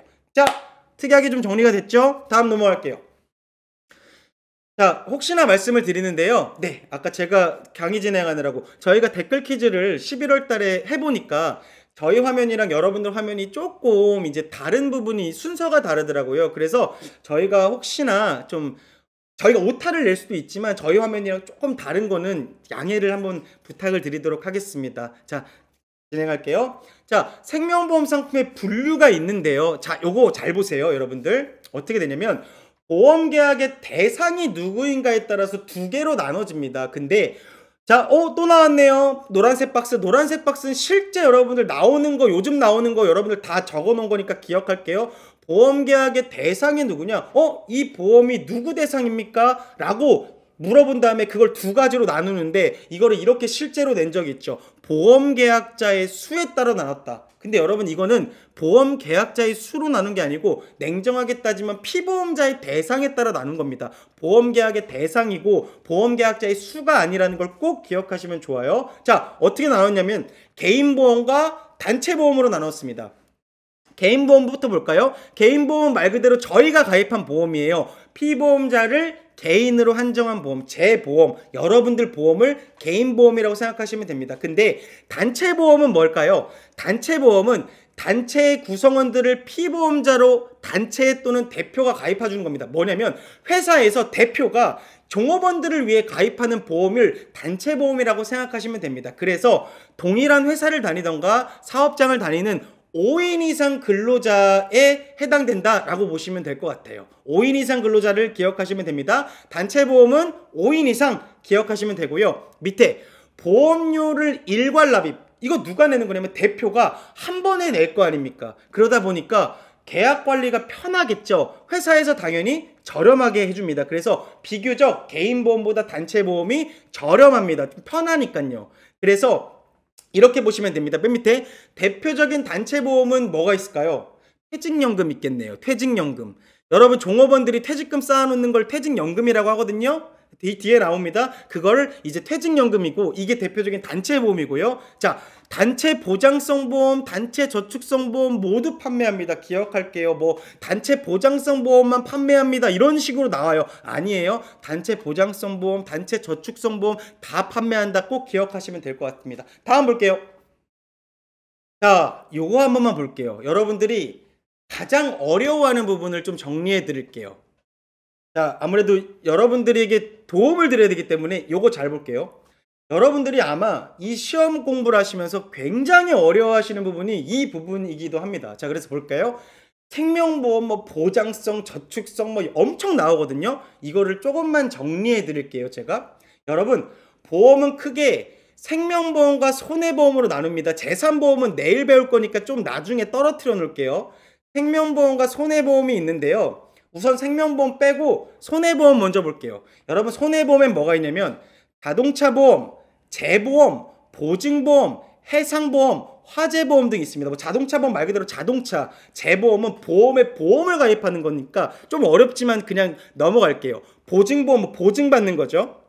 해상보험은 바다, 뭐 선박 이런 보험을 얘기하는 거죠. 화재보험 말 그대로 불에 관련된 보험입니다. 쉽게 생각해서 자, 이렇게 재산에 관련된 손해는 이렇게 손해보험에서 담당을 합니다. 근데 시험에서는 당연히 생명보험을 많이 물어보겠죠. 생명보험은 여러분 크게 두 가지로 보시면 됩니다. 네가 보험 가입한 목적이 뭐냐에 따라서 보장성 보험과 저축성 보험으로 나눕니다. 그래서 이렇게 생각하세요. 보장성 보험은 위에 잠깐 시행령 적혀있네요. 시행령에서 우리 아까 두 개로 나눠준다 그랬죠. 뭐였죠? 생명보험과 연금보험이었죠. 근데 시행령 말고 일반적으로 나누는 건 보장성과 저축성으로 나누는데요. 보장성은 말 그대로 몸에 관련된 신체에 관련된 보험이라 생각하시면 됩니다. 저축성 보험 말 그대로 뭔가 저축하려고 보험을 가입하는 거라 생각하시면 돼요. 자, 근데 보장성 보험에 뭐가 있냐? 사망보험이 있어요. 사망보험은 종신보험, 정기보험이 있습니다. 뒤에 자세하게 나오니까 제가 그건 설명드릴게요. 어린이보험도 보장성 보험이고요. 별도로 아까 말씀드렸죠. 재산보험이 있는데 상해, 질병, 간병보험 이것도 다 몸에 관련된 보험이에요. 자, 이런 것들은 그냥 보장성 보험이라 생각하시면 돼요. 근데 오른쪽 볼까요? 저축성 보험 볼게요. 저축성 보험 뭐예요? 말 그대로 저축하는 거예요. 그러다 보니까 살아있을 때 저축하겠죠. 그러니까 대표적으로 저축성보험은 생존보험입니다. 근데 이 생존보험 중에 뭐가 있냐면 연금보험, 저축보험, 그리고 교육보험이 있어요. 자, 보장성과 저축성을 나눠 놓으시고요. 이렇게 몸에 관련된 거랑 저축에 관련된 거 나눠 놓으시고 손해보험 별도로 좀 빼놓으시면요. 이해하시기가 편합니다. 그러면 뒤에 나오는 문제들을 조금 더 빨리 이해하실 수 있습니다. 자, 다음 볼게요. 자, 그러면 이렇게 나오죠. 당신이 보험 가입한 목적이 뭡니까에 따라서 이렇게 두 가지로 분류시켜 놓습니다. 뭐냐면 보장성 보험과 저축성 보험으로 분류시켜 놓죠. 자, 목적이 뭐예요? 몸에 관련된 보험을 가입했으면 보장성 보험이죠. 보장성 보험은 위험보장 기능이라고 합니다. 몸에 관련된 거고요. 자, 이거 볼게요. 생존 시 지급되는 보험금의 합계액이 기납입 보험료를 초과하지 않는다. 이거 여러분 제가 이렇게 말씀드릴게요. 이거 외우세요. 보장성 보험은 초과하지 않는다. 이렇게 외우시면 됩니다. 자, 저축성 보험은 조금 설명드리면 이해하실 겁니다. 저축성 보험 말 그대로 저축 기능이 있고요. 밑에 보시면 생존 시 지급되는 보험금의 합계액이, 자, 예를 들어 볼까요? 제가 살아있을 때 회사로 받는 보험금의 합이 기납입 보험료, 제가 낸 돈보다 큰 걸 초과한다 그러죠. 이거 저축성 보험이죠. 다시요. 제가 살아있을 때 회사로 받는 보험금의 합이 제가 낸 돈보다 커야겠죠. 아니, 제가 회사로부터 받는 돈이 제가 낸 돈보다 적으면 제가 연금을 가입하거나 저축을 가입할 필요가 없잖아요. 그걸 우리가 초과한다라고 얘기하고 보장성 보험 반대로 초과하지 않습니다. 그냥 이렇게 알고 넘어가시면 됩니다. 보장성 보험은 초과하지 않는다. 저축성 보험은 초과한다. 이거 부등호도 꼭 한번 잘 보시고 넘어가시면 됩니다. 다음 볼게요. 자, 이렇게 문제가 또 하나가 나오네요. 만기 시 받게 되는 만기 환급금이 보험 가입 금액이 되는 거는 저축성 보험입니다. 이건 여러분들 이해를 막 돕고 여러 설명드리고 싶은데 너무 이게 양이 많다 보니까 이건 그냥 제가 쪽집게처럼 이건 찝어드릴게요. 자, 만기 시 받게 되는 만기 환급금이 보험 가입 금액이 된다. 이거를 보장성 보험이다라고 문제로 엄청 많이 냅니다. 아니에요. 만기 시 받게 되는 만기 환급금이 보험 가입 금액이 되는 거는 저축성 보험에 해당하는 겁니다. 자, 다음 옆에 보시면 대표적인 저축성 보험엔 뭐가 있냐면 연금보험, 저축보험, 교육보험. 교육보험 뭐예요? 제 자녀가 예를 들어서 나중에 커서 대학을 갔을 때 그 교육 자금을 마련하는 대표적인 저축보험 중에 하나입니다. 그래서 이건 저축성 보험이고 나머지는 보장성 보험이다라고 생각하시면 될 것 같아요. 자, 그리고 아까 말씀드렸죠. 제3보험, 상해, 질병, 간병보험은 엄청 중요합니다. 대표적인 몸에 관련된 보험이겠죠. 보장성 보험입니다. 그렇게 알고 넘어가시면 될 것 같아요. 다음 볼게요. 자, 다음은요. 주보험의 보험사고 기준이 무엇인가에 따라서 생존보험과 사망보험과 생사혼합보험으로 나누는데요. 여러분, 보험사고가 생존이냐 사망이냐 합쳐있냐에 따라서 세 개로 나눕니다. 자, 생존보험은 뭐예요? 아까 그랬죠. 저축성 보험은 대부분 생존보험이라고 보험기간이 끝날 때까지 피보험자가 살아있다면 생존한다면 지급합니다. 그래서 대표적으로 생존보험에는 연금보험과 저축보험과 교육보험이 있겠죠. 사망보험엔 뭐가 있을까요? 보험기간 중 피보험자가 사망하면 지급하는 것으로서 고액의 사망보험금을 주겠죠. 종신보험이 있습니다. 종신보험은 언제 사망해도 보험금을 지급해주죠. 정기보험은요. 정해진 기간에 사망해야 보험금을 지급해줍니다. 당연히 종신보험이 비싸요. 이건 뒤에 자세하게 나오니까 넘어가도록 할게요. 맨 밑에 보시면 일반적인 사망보험은 만기 생존 시 보험금이 지급되지 않는 것이 원칙입니다. 그런데 우리나라는 보험료를 환급해주는 만기 환급형 상품이 굉장히 많습니다. 그래서 여러분들이 가입하신 일반적인 사망보험들은요, 대부분 돌려받는 것들이 많아요. 이것도 시험 문제로 자주 나옵니다. 우리나라는 보험료를 환급하는 만기 환급형, 만기 환급형은 돌려주는 거고요. 순수보장형은 돌려주지 않는 거예요. 만기 환급형 상품이 많다 기억하시면 됩니다. 다음 볼게요. 자, 다음은요. 여러분들이 보험료를 내시면 당연히 이거는 어디다가 모아놓냐면 회사는 바구니에다가 모아놓습니다. 보험료를 바구니에 담아놓는데 그 바구니가 각각 달라요. 자, 볼까요? 적립금을 운용하는 방식. 여러분들이 낸 보험료를 이제 어딘가에서 운용을 해야 되잖아요. 돈을 벌어야 되잖아요. 그 돈 가지고. 자, 그러면 바구니를 두 개로 담는데요. 하나는 투자를 하는 바구니가 있고요. 반대로 하나는 안정적으로 운영하는 바구니가 있어요. 자, 이건 왜 이렇게 바구니를 나눠 놓냐면 보험 계약자 간의 형평성 및 보험 경영의 투명성을 제고하기 위한 방지. 그러니까 쉽게 얘기해서 바구니를 하나로 담았다가 누군가가 손해보면 안 되니까 바구니를 나눠놨다라고 생각하시면 될 것 같아요. 다음 볼게요. 자, 다음 보시면요. 아까 말씀드렸죠. 그 안정적인 바구니를 일반 계정 보험이라고 생각하시면 됩니다. 안정적인 바구니를 일반 계정 보험이라고 생각해서 생명보험 대부분의 상품은 일반 계정 보험이고요. 특별 계정 보험은 투자를 하려는 뭔가 좀 특별한 바구니였습니다. 이 특별 계정 보험에 빨간색 글씨를 시험 문제에서 자주 출제합니다. 근데 밑에 있는 노란색 장기 간병보험과 실손 의료보험을 여기다가 넣어놓고요. 오답을 찾아라라고 합니다. 자, 기억할게요. 특별 계정에서 운영하는 거는요. 자, 첫 번째 연금저축보험. 여러분들 연말정산할 때 세금 혜택을 주는 저축보험을 세제적격 연금저축보험이라고 그러는데요. 이거 특별계정이고요.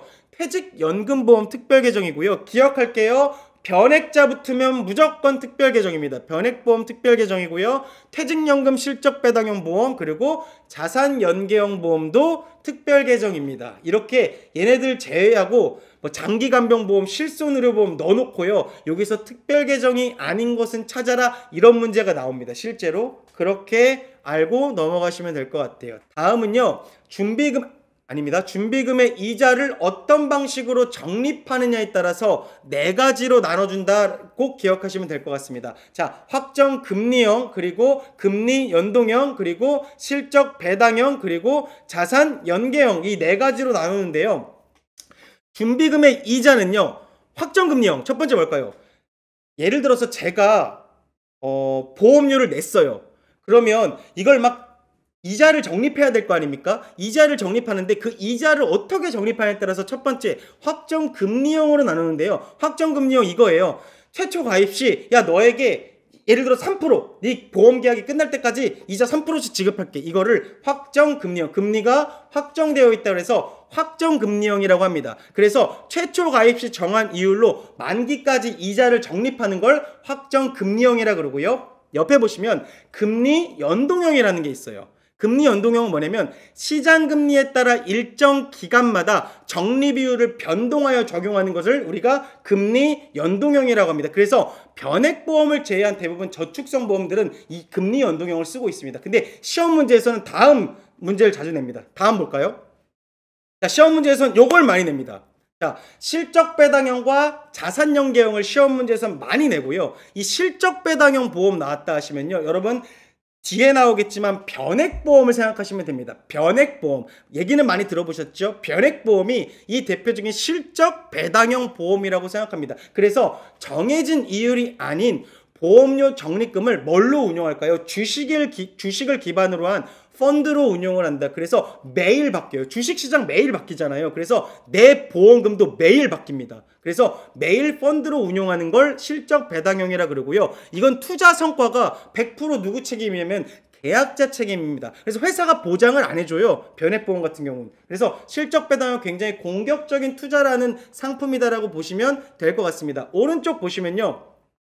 자산연계형이 있죠. 이걸 시험에 엄청 많이 물어봅니다. 기억할게요. 자산연계형. 첫 번째, 아까 자산연계형 특별 계정이었습니까? 일반 계정이었습니까? 특별 계정이었다라는 거 꼭 하나 기억하시면 되고요. 그리고 특정 자산의 운용 실적에 연계하여 투자 성과를 지급하는데 특이한 게 최저 보증이율을 1에서 2% 정도 설정하고 있어요. 최저 보증률 1에서 2% 정도를 설정하고 있고요. 그러다 보니까 변액보험보다는 안정적입니다. 왜냐면 최저 보증이율이 있으니까. 근데 일반 상품보다는 높은 수익률이 가능하다라는 거 보시면 될 것 같습니다. 기억하세요. 변액보험보다는 안정적이고 일반 상품보다 높은 수익률. 그래서 시험 문제에서는요. 변액보험보다 높은 수익률을 기록한다. 이렇게 바꿔서 내니까 여러분들 기억하시면 좋습니다. 다음 볼게요. 자, 다음은요. 지급할 보험 금액이 보험 계약 시 정해지는가 여부. 아까 제가 말씀드렸던 거예요. 자, 제가 아까 월 30만 원짜리 계약했습니다. 제가 사망하면 얼마 받는다고요? 2억 받을 거예요. 그거는 보험을 제가 가입하면서 정해놓은 거죠, 금액을. 그걸 정액보험이었죠. 정해진 금액을 보상받는다 그래서. 그래서 보험금의 액수가 당연히 보험 계약 때 확정되겠죠. 제가 사망하면 얼마 받을 거예요. 제가 뭐 암에 걸리면 얼마 받을 거예요. 이렇게 정해놓는 거죠. 그래서 대부분 생명보험은 정액보험입니다. 근데 실손보험 볼까요? 실손보험은 아까 말씀드렸죠. 5천만 원짜리 자동차가 있는데 1,000만 원어치 부셔졌습니다. 그러면 제가 나중에 사고 나면 1,000만 원만 받게 되는 거죠. 실제 손해난 만큼만 보상받는 걸 실손보험이라 그랬죠. 사고 시 발생하는 비용 및 손실을 실제 금액만큼만 보상받는 거고 손해액 전부를 보상받는 게 아니겠죠. 일부 본인 부담금이 있죠. 여러분 자동차 사고 나거나 뭐 일배상 같은 거, 일상생활 배상 책임 같은 거 보면 자기 부담 한도가 있습니다. 다 일부 자기 있다는 거 그 정도 기억하시면 되고요. 맨 밑에 요 실손의료비, 여러분들이 많이 가입한 실손의료비는 특약으로만 판매된다? 아닙니다. 여러분 실손의료비는 현재 단독형 상품으로만 판매된다라는 거 기억하시면 되고 이건 뒤에서 한 번 더 나오니까 그때 다시 한번 강조드릴게요. 다음 볼게요. 자, 보험료를 어떻게 산정하느냐에 따라서 분류를 한번 해줄 건데요. 그걸 여러분들 갱신형 상품이냐 비갱신형 상품이냐로 나눠줍니다. 갱신형 상품은 뭘까요? 노란색 박스 볼게요. 위험률 변동이 큰 상품을 위해 도입됐습니다. 그리고 보험회사는 갱신 전에 자동 갱신 안내장을 계약자에게 발송해 줍니다. 요 두 개가 시험 문제로 나왔습니다. 위험률 변동이 큰 상품을 위해 도입됐고 갱신 안내장을 발송해 준다. 받아보신 분들도 계실 겁니다. 실제로. 자, 갱신형 상품은요. 보험 가입 후 일정 기간이 지나면 연령과 위험률을 변경하여 보험료를 재산정한다. 이거 3년 갱신이에요. 이거 10년 갱신이에요. 10년이 지나면 보험료가 바뀌는 겁니다. 주로 실손의료보험과 일부 질병보험이나 간병보험 등에 적용하고 있습니다. 실손의료보험, 일부 질병보험, 간병보험 등에 적용하고 있고요. 비갱신형 상품은 뭐예요? 가입 이후 보험료 변동이 거의 없어요. 그리고 대부분의 생명보험 상품은 뭐예요? 비갱신형 상품이다. 물어보니까 기억하시면 됩니다. 다음 볼게요. 다음은요. 계약 체결할 때 의사의 진단이 필요한가의 여부에 따라서 진단보험과 무진단보험으로 나눕니다. 자, 의사가 진단을 해요. 그걸 진단보험이라 그러고 진단이 필요 없어요. 진단 받아본 적 없으신 분들은 무진단보험에 가입하신 겁니다. 자, 그래서 별도의 건강진단이 필요한가 필요하지 않은가에 따라서 진단보험과 무진단보험으로 나눈다라는 거 기억하시면 되고요. 밑에 중요합니다. 보험사업에 따른 이익의 배분을 어떻게 하냐에 따라서 배당보험과 무배당보험으로 나눕니다. 배당 받아본 적이 없어요. 여러분 그러실 겁니다. 대부분 생명보험은요 무배당 상품이라고 보시면 될 것 같아요. 그리고 내일 모레 강조드리겠지만 여러분 무배당보험이 배당보험보다 저렴하고요. 배당을 예시하려면 다른 거 생각하지 마시고 5년 연금보험 요거만 기억할게요. 5년 연금보험 뭐냐고요? 내일 모레 자세하게 학습할 거니까 오늘은 배당보험 나왔네. 몇 년이라고 했는데 무슨 보험이라 했는데 요 정도만 알으셔도요. 괜찮으니까 넘어가도록 하겠습니다. 다 연결될 겁니다. 내일 모레. 다음 볼게요. 자, 이거 저해지 환급형 보험이라고 있습니다. 들어보신 분들도 계실 것 같아요. 요즘 굉장히 트렌드화된 상품인데요. 이게 뭐냐면 해지 환급형인데 저자가 붙었어요.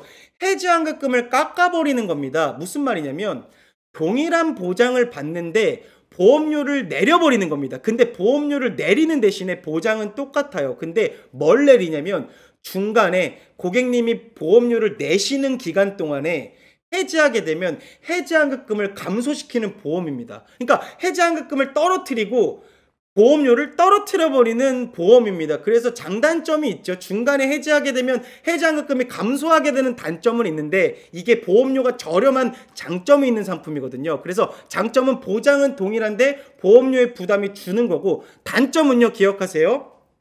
납입기간 중 해지하면 그만큼 해지환급금이 감소되기 때문에 신중한 선택이 필요합니다. 그리고 하나 더 해지환급금이 아예 없는 무해지환급형 상품도 판매하고 있습니다. 쉽게 얘기해서 내가 돈을 내는 납입기간 중에는 해지환급이 빵인데요. 납입이 딱 끝나고 나면 해지환급을 확 높게 주는 상품들이 판매하고 있습니다. 근데 이거는 뭐 요즘에는 좀 없어지는 추세인데 그거를 이제 지금 이 책에서는 써 있기 때문에 저해지환급형은 해지환급금을 좀 저렴하게 작게 감소시킨 거고 무해지환급형은 해지환급이 없구나 이렇게 생각하시면 시험 문제 맞추시는데 크게 문제가 없습니다. 다음 볼게요.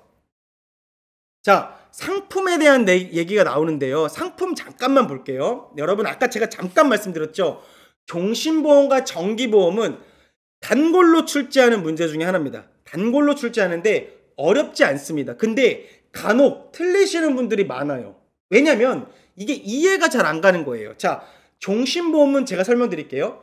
제가 예를 들어서 언제 어떤 경우로 사망하더라도 보험금을 받아요. 예를 들어서 제가 그냥 뭐 교통사고로 사망하던가 암으로 사망하던가 그냥 자연사하던가 어떤 사망을 하더라도요. 제가 사망보험금을 받는 걸 종신보험이라고 해요. 그 기간도 상관없습니다. 언제 죽더라도 무조건 사망보험금을 받아요. 근데 정기보험을 엄청 물어보는데요. 정기보험은 기간을 딱 정해놓는 거예요. 예를 들어 제가 보험에 60세까지만 예를 들어 80세까지만 사망하면 보험금을 줄게요. 그럼 80세가 넘어가면 저는 못 받는 거예요. 보험금을. 그럼 당연히 정기보험이 종신보험보다는 저렴하겠죠. 근데 시험 문제에서는요. 빨간색 글씨 볼게요. 정해진 기간이라고 물어보면서요. 특정 시점 보험기간을 정해놓고 이렇게 같이 내요.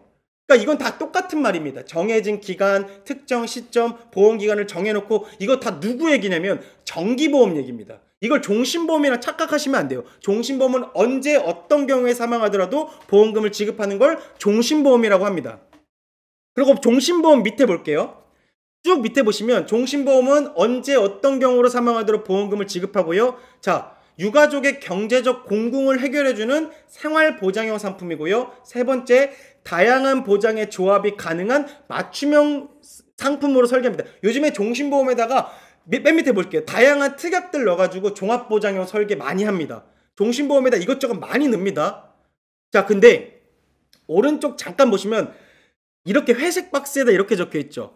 15세 미만은 여러분 꼭 기억하십시오. 이 시험에 단골로 출제하는 문제 중에 하나 더. 15세 미만은 절대로 사망보험 가입이 불가능합니다. 아까 언뜻 제가 말씀드렸죠. 보험계약의 무효에서 말씀드렸죠. 15세 미만은 사망보험금 설계 자체가 안 됩니다.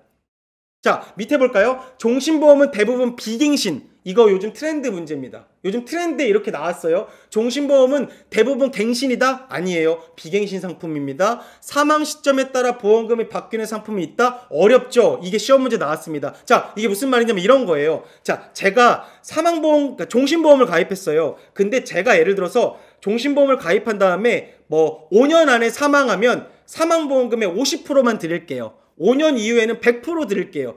이건 뭐냐면 사망 시점에 따라 사망보험금을 좀 차등하는 상품들이 요즘 나오고 있어요. 실제로도 있고요. 그래서 상품이 있다라고 하시면 있다라고 보셔야 됩니다. 사망 시점에 따라 보험금이 바뀌는 상품이 있다. 맞아요. 자, 변액보험으로도 판매된다. 변액 종신보험으로도 판매됩니다. 있습니다. 많습니다. 그리고 하나 더 맨 밑에 써있죠. 절대 여러분 종신보험은 질병보험이 아닙니다. 이 시험 문제 풀시다 보면 모의 테스트 보시거나 실제 시험장 가서 시험 보시면요.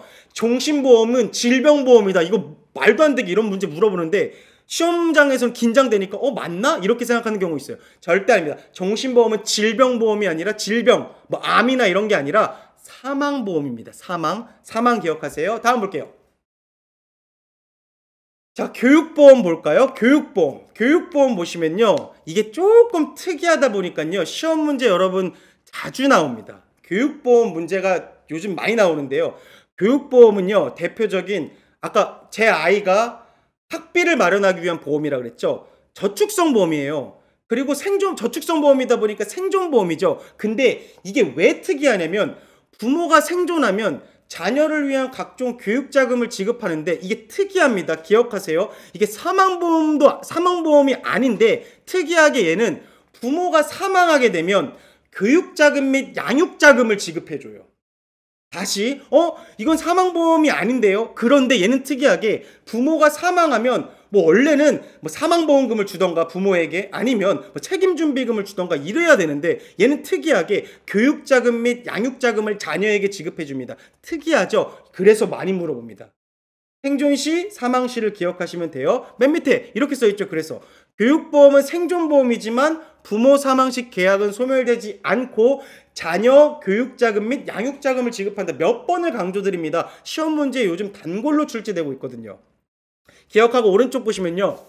이게 이제 시험에 여러분들 지문으로 나오는 것들을 정리해 놓은 건데요. 하나씩 볼게요. 교육보험은 현재 지금 변액형 상품으로 판매되고 있어요. 그런데 종신보험의 판매량이 계속 증가되기 때문에요. 현재 판매량, 교육보험의 판매량은 굉장히 감소되고 있습니다. 기억하시면 돼요. 그리고 각종 인성 프로그램과 아이들 보험이니까 아이들 대상으로 하니까 해외 유학과 같은 서비스가 추가된 상품이 존재합니다. 그리고 자녀를 위한 대표적인 상품이에요. 이게 교육보험과 어린이보험, 뒤에 말씀드릴 어린이보험을 서로 반대로 엄청나게 출제합니다. 여러분 교육보험 뭐예요? 보장성이 아니라 돈을 모으는 저축성입니다. 근데 특이하게 부모가 사망하면 양육자금을 준다. 요거 좀 특이하다. 그거만 보시면 되고요. 맨 밑에 그리고 시험 문제 이렇게 나왔습니다. 교육보험은 이게 짬뽕이 돼 있잖아요. 그러니까 생사혼합보험이다? 이렇게 물어봤습니다. 이거 시험에 엄청 많이 틀렸어요. 사람들이. 여러분 교육보험은 생사혼합보험입니까? 언뜻 보면 생존도 있고 사망도 있잖아요. 그렇지 않습니다. 교육보험은 특이할 뿐이지 저축성 보험이자 생존보험입니다. 꼭 기억하시면 되고요. 자, 부모 사망 시에 해지환급을 지급하고 소멸한다? 아까 뭐 준다 그랬습니까? 교육자금 및 양육자금 준다 그랬죠? 꼭 기억하세요. 이거 아니죠? 자, 보험 계약이 소멸되는 경우가 아닌 것은 특이합니다. 교육보험의 부모 사망만 유일하게 소멸되지 않습니다. 원래 대부분 다 뭐 부모가 사망하게 되면 다 보험이 소멸돼야 되는데 이거는 부모 사망하게 돼도 이거는 교육자금 및 양육자금이 나가기 때문에 좀 특이한 애죠. 그래서 시험 문제 요즘에 단골로 출제되고 있는 거 기억하시면 될 것 같아요. 다음 볼게요. 자, 이제 어린이보험 볼게요. 어린이보험은 뭐냐면 교육보험은 말 그대로 교육 자금을 마련하는 저축보험이었죠. 어린이보험 말 그대로 내 아이가 다쳤을 때를 보장하기 위한 보험을 어린이보험이라고 생각하시면 됩니다. 교육보험이랑 완전히 다르죠. 자, 그래서 어린이보험은 자녀의 각종 질병과 상해 등을 중점 보장하는 상품인데 여기서 단골로 출제되는 문제는 뭐냐면 만 15세 미만 될 때 사망했을 경우예요. 만일 절대 그러면 안 되겠지만 제 아이가 어린이보험을 가입했는데 15세 미만에 사망했다. 그러면 특이하게 뭘 주냐면 납입한 보험료 전액, 제가 낸 돈 전액과 회사가 사망을 보장하지 않는 원인으로 사망하면 책임준비금이라는 걸 준비했다 주거든요. 이 둘 중에 큰 금액을 지급하고 계약이 소멸됩니다. 요거는 제가 장담하는데 여기 계신 여러분들 중 절반은 이 문제가 나올 겁니다. 기억하세요. 만 15세 미만 사망하게 되면요. 어린이보험에서 납입한 보험료 전액과 책임준비금 중 어떤 금액이요? 더 큰 금액을 지급하고 계약은 소멸됩니다. 그래서 시험 문제에서 이렇게 납니다. 주로 어린이보험 가입한 다음에 15세 미만 사망 시 해지환급금 주고 계약은 소멸된다? 아니면 더 적은 금액 지급하고 계약은 소멸된다? 아닙니다. 납입한 보험료 전액과 책임준비금 중에 더 큰 금액을 지급하고 계약은 소멸된다. 요거 기억하시면 됩니다. 자, 어린이보험의 포인트 볼게요. 오른쪽. 사망보장을 하는 상품은 없습니다, 여러분. 그리고 만 15세 미만 사망 시 기납입보험료와 책임준비금 중 뭐요? 더 큰 금액을 지급하고 계약 소멸됩니다. 그리고 하나 더. 이 어린이보험에는요. 교육보험 성격이 특약으로 가미된 보험도 있습니다. 요걸 물어봅니다. 요즘 같은 경우는. 자, 그래서 어린이보험에는 교육보험 저축이라며요. 예, 맞아요. 저축에 있는 교육보험의 특약을 끌고 와가지고 여기다 살짝 얹어놓은 교육보험 성격이 가미된 보험도 있다. 기억하시면 될 것 같아요. 자, 유니버셜 보험입니다. 여러분, 이 유니버셜이란 얘기 들어보신 적 있으실 겁니다. 혹시나 못 들으셔보셨어도 괜찮습니다. 유니버셜 보험은 뭐냐면요. 쉽게 얘기해서 통장과 같이 쓴다라고 생각하시면 됩니다. 그래서 보험료를 추가로 내는 걸 추가납입이라 그러고요. 보험금을 중도에 인출하는 걸 우리가 중간에 빼는 걸 중도인출이라 그러거든요. 그래서 돈을 더 내고 중간에 빼가는 거를 우리가 크게 유니버셜 기능이다라고 하고요. 이 기능이 탑재되어 있는 보험을 유니버셜 보험이라고 합니다. 근데 여러분들 유니버셜 보험만 독자적으로 판매하기보다는요. 다른 상품들에 기능적으로 추가하여 판매합니다. 그러니까 일반적으로 어떤 A라는 보험을 가입했을 때 이 A라는 보험에 유니버셜 기능을 넣어가지고 판매한다 라고 보시면 될 것 같아요. 그리고 화면을 좀 보시면 일반 계정에서 운용하는 경우는 기본보험금이 지급되는데 여기서 공시율로 분리되어 추가 적립된 금액의 보험금을 유니버셜은 좀 지급되는데 여기서 조금 문제로 많이 나오는 게 확정이율을 공시율이랑 좀 바꿔서 됩니다. 좀 어렵게 나오는 문제예요. 그래서 유니버셜 보험 나왔다. 기본 보험금이라는 게 있는데 이게 추가 적립된 금액을 더해주는 보험인데 이거는 공시율로 분리된다라는 걸 기억하시면 되는데 이거를 확정이율로 좀 바꿔낸다라는 거 보시면 돼요. 그리고 하나만 더요. 유니버셜 보험은요. 일반 계정과 특별 계정 모두 가능하다라는 것까지 꼭 기억하시면 아주 좋을 것 같아요. 다음 넘어갈게요. 자, 유니버셜 보험보다 사실은 더 많이 나오는 건 이제 이 보험입니다. 장애인 보험인데요. 이 장애인 보험이 왜 중요하냐면 시험 문제 단골로 출제하기 때문에 여러분들 중요한데요. 장애인 보험 첫 번째 포인트는 뭐냐면 장애인 보험이 뭐냐라는 거예요. 장애인은요. 신체적, 정신적 장애로 인해 상당한 제약을 받는 사람을 장애인이라고 합니다. 근데 이 신체적, 정신적 장애라는 거를 누가 정의했냐면 장애인 복지법에서 정의했습니다. 정의 나왔는데 우리 보험업법 아닌가요? 예, 유일하게 정의를 얘기할 때 조금 다른 정의가 그러니까 보험법에 정의하지 않은 게 이 장애인 복지법입니다. 장애인에 대한 정의는 장애인 복지법에서 정의했습니다. 요거 좀 다르니까 기억 함께 하시면 좋을 것 같아요. 자, 오른쪽 거 시험 문제 단골 출제는 오른쪽 부분입니다. 장애인의 경우 장애인 보험만 가입 가능할까요? 아닙니다. 절대 여러분들 꼭 기억하세요. 장애인도요. 일반 보험 상품을 가입할 수 있습니다. 그런데 장애인, 비장애인과 동일한 심사 과정을 거쳐야 됩니다. 절대로 차별하면 안 됩니다. 장애인이란 이유 하나만으로 일반 상품을 가입하는데 회사가 그걸 차별하면 된다 안 된다? 절대 차별하면 안 됩니다. 근데 문제는 장애인이라고 해서 심사 자체를 아예 안 하는 건 아닙니다. 일반인과 동일한 심사를 한다라고 보시면 될 것 같습니다. 그래서 노란색 박스 나왔네요. 가장 최신 기출 문제들이죠. 장애인 차별 금지 및 권리 규제 등에 관한 법률. 자, 이게 무슨 말이냐면 어렵죠. 장애인을 차별하지 않는 법률이 뭐냐라고 이번에 어렵게 나온 적이 하나 있어요. 자, 그러면 장애인 차별 금지 및 권리 규제 등에 관한 법률을 찾으셔야 됩니다. 어렵네요. 근데 이거 눈으로 익히자고요. 장애인을 차별하지 못하게 하는 법률은 뭐예요? 장애인 차별 금지 및 권리 규제에 관한 법률입니다. 눈으로 익히고 넘어가도록 할게요. 그리고 하나만 더요. 예를 들어서 이런 문제가 나옵니다. 장애인이 2년 전 암으로 인한 보장을, 2년 전 암에 걸렸는데 이거 암보험 가입하려고 합니다. 그러면 여기 시험 문제에서 이러면 그냥 장애인 차별하면 안 되니까 그냥 무조건 받아줘야 돼요. 이렇게 나오는데 아니겠죠.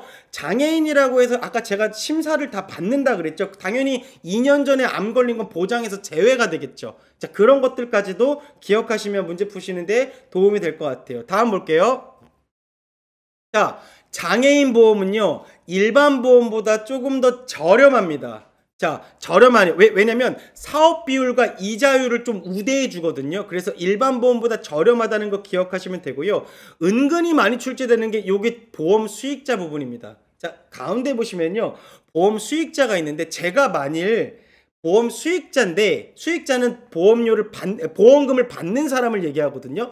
제가 장애인일 경우에 예를 들어서 증여세를 연간 얼마까지요? 4천만 원까지 비과세 해줍니다. 그리고 장애인 보장성 보험료 세액 공제는요, 연 100만 원까지 15% 공제율 한도 내에서 연 100만 원까지 한도로 제가 세액 공제 받을 수 있고요.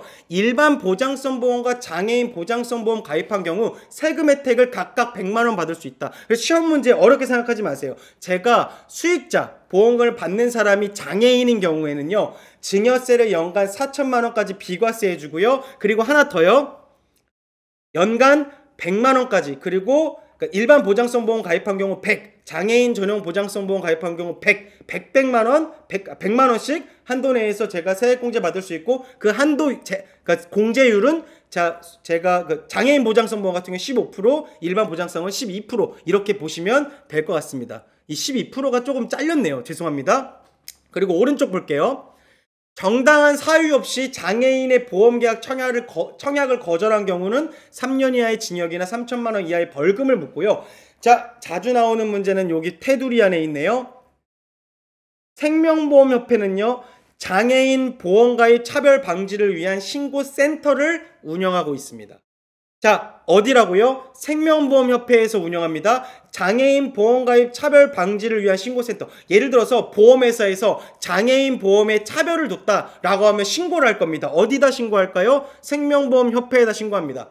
자, 생명보험협회 나오니까 금융위원회, 금융감독원 막 나오겠네요. 기억하세요. 이 센터는 어디에 있다? 생명보험협회에 있다. 장애인 차별에 대한 센터는, 신고센터는 생명보험협회에 있다. 꼭 기억하시면 문제 맞추시는데 아주 큰 도움 되실 겁니다. 다음 볼게요. 자, 이제 거의 마무리가 돼가고 있습니다. 자, 좀만 더 집중해 볼까요? 장애인 보장성 보험. 자, 시험 문제 또 이렇게 나옵니다. 제가 시험 문제 어떻게 나온다 많이 설명드리고 있죠. 이렇게 시험 문제 나옵니다.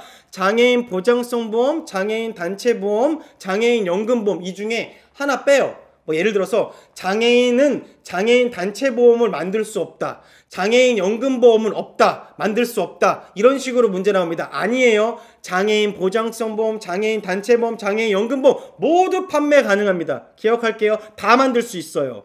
자, 그리고 또 하나, 장애인 보험 역시 사망보험금도 있고 암사망보험금도 있고 재사망보험금 다 부과할 수 있습니다. 뭐 여기에다가 장애인 보험 같은 경우는 암사망보험금은 부과할 수 없다 이렇게 나옵니다. 아니에요. 다 할 수 있다. 꼭 기억하시면 되고요. 밑에 이렇게 나온다 그랬죠? 뭐 암사망보험금 설계가 불가능하다, 아니다. 뭐 장애인 단체보험이나 연금보험 판매 불가능하다, 아닙니다. 꼭 기억하세요. 다 된다. 자, 그리고 맨 밑에 이거 진짜 어렵게 나온 문제 하나 더 있는데요. 이 문제 나오시면 진짜 어렵게 나온 거라 생각하시면 됩니다. 근데 제가 알려드릴게요. 왜냐면 제가 오늘 이 강의만으로도 제가 9문제, 8, 9문제 무조건 맞출 수 있게 해드릴 거니까, 자, 이렇게도 나와요.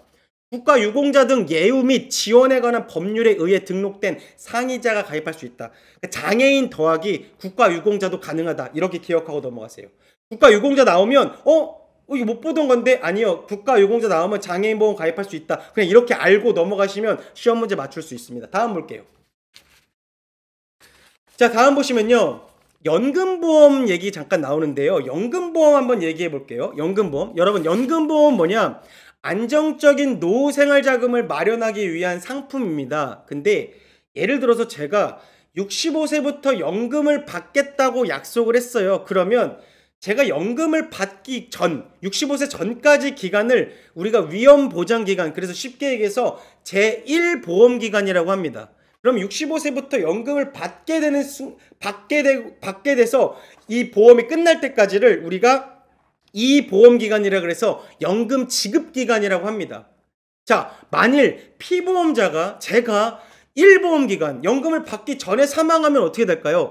더 이상 보장받을 사람이 없어지기 때문에 아까 제가 얘기했던 것처럼 소멸될 겁니다. 계약은 소멸되는데 그냥 소멸되지 않고 뭐를 줄까요? 여러분 기억하세요. 책임준비금, 사망보험금을 지급하고 계약은 소멸된다라고 기억하시면 됩니다. 이거를 책임준비금이라고도 문제를 내고요, 사망보험금이라고도 문제를 냅니다. 쉽게 얘기해서 제가 연금을 받지 않는 상태에서 사망할 경우에는 책임준비금, 사망보험금 뭐 같은 말이라고 생각하시면 됩니다. 이거를 지급받고 계약은 소멸된다. 피보험자가 없어지는 거니까요. 그렇게 알아두시면 됩니다. 다음 볼게요.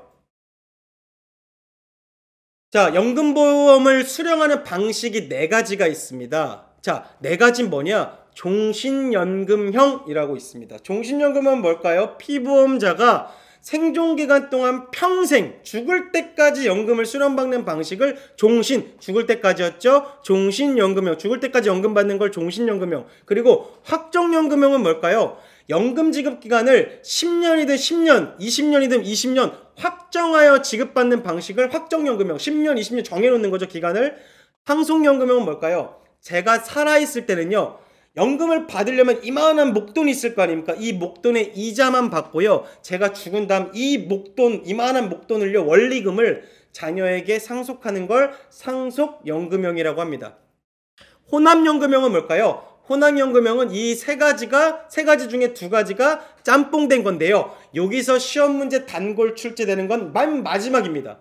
종신연금형과 혼합연금형 중에서 종신연금형을 포함한 건 연금 개시된 다음 계약 해지가 불가능하다. 이게 왜 포인트예요? 여러분, 계약자는요 언제든지 계약을 해지할 수 있어요. 근데 유일하게 계약을 해지하지 못할 때가 있는데 그게 언제냐면 연금이 개시된 때예요. 근데 무슨 연금이 개시된 때요? 종신연금형과 혼합연금형 중에 종신연금형이 포함되어 있는 이 쉽게 얘기해서 종신연금형이 연금이 띵 하고 개시가 된 거예요. 연금을 받아야 돼요. 이때는 계약 해지할 수 없습니다. 그냥 무조건 받아야 돼요. 그리고 맨 오른쪽에 보시면 일시납 즉시연금이라는 문제가 간혹 출제됩니다. 일시납이 뭐예요? 여러분 3일차에 배울 겁니다. 일시납은 일시에 내는 겁니다. 우리가 일반적으로 월납을 내죠. 월에 보험료 한 번씩 내죠. 일시납은 한 방에 몰아서 내는 겁니다. 그래서 일시납 즉시연금은 한 방에 몰아서 내고 연금을 받는 걸 일시납 즉시연금이라고 하는데요. 목돈을 일시에 보험회사에 납입하고 바로 연금을 수령하는 걸 일시납 즉시연금이라는데 이거를 비틀어서 이렇게 냅니다. 연금을 일시에 받는 거라고 해요. 아니죠. 내가 목돈을 일시에 내는 걸 일시납 즉시연금이라 합니다. 그렇게 보시면 될 것 같아요. 다음 볼게요. 다음 보시면요.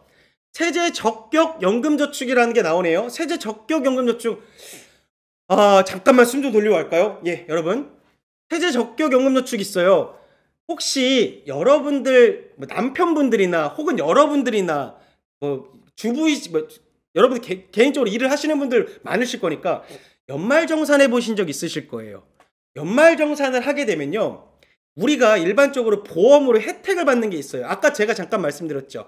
장애인 전용 보장성 보험 가입하면 100만 원인데 그때 제가 잠깐 말씀드린 게 일반 보장성 보험을 100만 원까지 우리가 세액 공제를 받을 수 있습니다. 공제율이 12%까지 가능하거든요. 근데 여기 하나 더 나왔네요. 세제 적격 연금 저축은요. 우리가 가끔 연금 가입한 다음에 연말정산할 때 400만 원 한도로 세액 공제 받는 거를 우리가 세제 적격 연금 저축이라고 합니다. 하나생명에서는요. 그걸 하이드림 상품이라고 해서 판매하고 있고요. 여러분들 다른 회사나 이런 데 되게 많이 판매하고 있다라고 보시면 되는데요. 이거는 매년 연말정산할 때 세금 혜택을 주는 상품인데요. 시험 문제에서는요. 요거만 물어본다고 보시면 돼요. 자, 납입기간이요. 옛날엔 몇 년이었는데 지금은 몇 년으로 바뀌었다. 요거를 엄청 물어봐요. 자, 납입기간 몇 년이었어요? 과거에는 10년이었는데요. 지금 몇 년? 5년 이상만 내시면 돼요. 가입 나이는 지금 제한이 없습니다. 납입 한도는 옛날엔 분기 한도였는데 지금 연간 1,800만 원까지 한도로 되어 있고요. 상품의 근거 법령은요. 과거에는 조세특례 제한법에서 지금 소득세법으로 바뀌었고요. 보험료 공제는 제가 아까 세액공제 그랬죠. 과거에는 소득공제에서 세액공제로 지금은 바뀌었습니다. 그리고 금융기관 간의 이동, 이 계약을 바꿀 수가 있습니다. 다른 회사들을 바꿀 수 있다. 요거를 물어봅니다. 기억할게요. 5년, 나이는 제한 없고 연간 한도 1,800, 소득세법, 세액공제, 이동 가능, 요 정도만 알아두시면 요 문제 맞출 수 있습니다. 기억하고 넘어갈게요.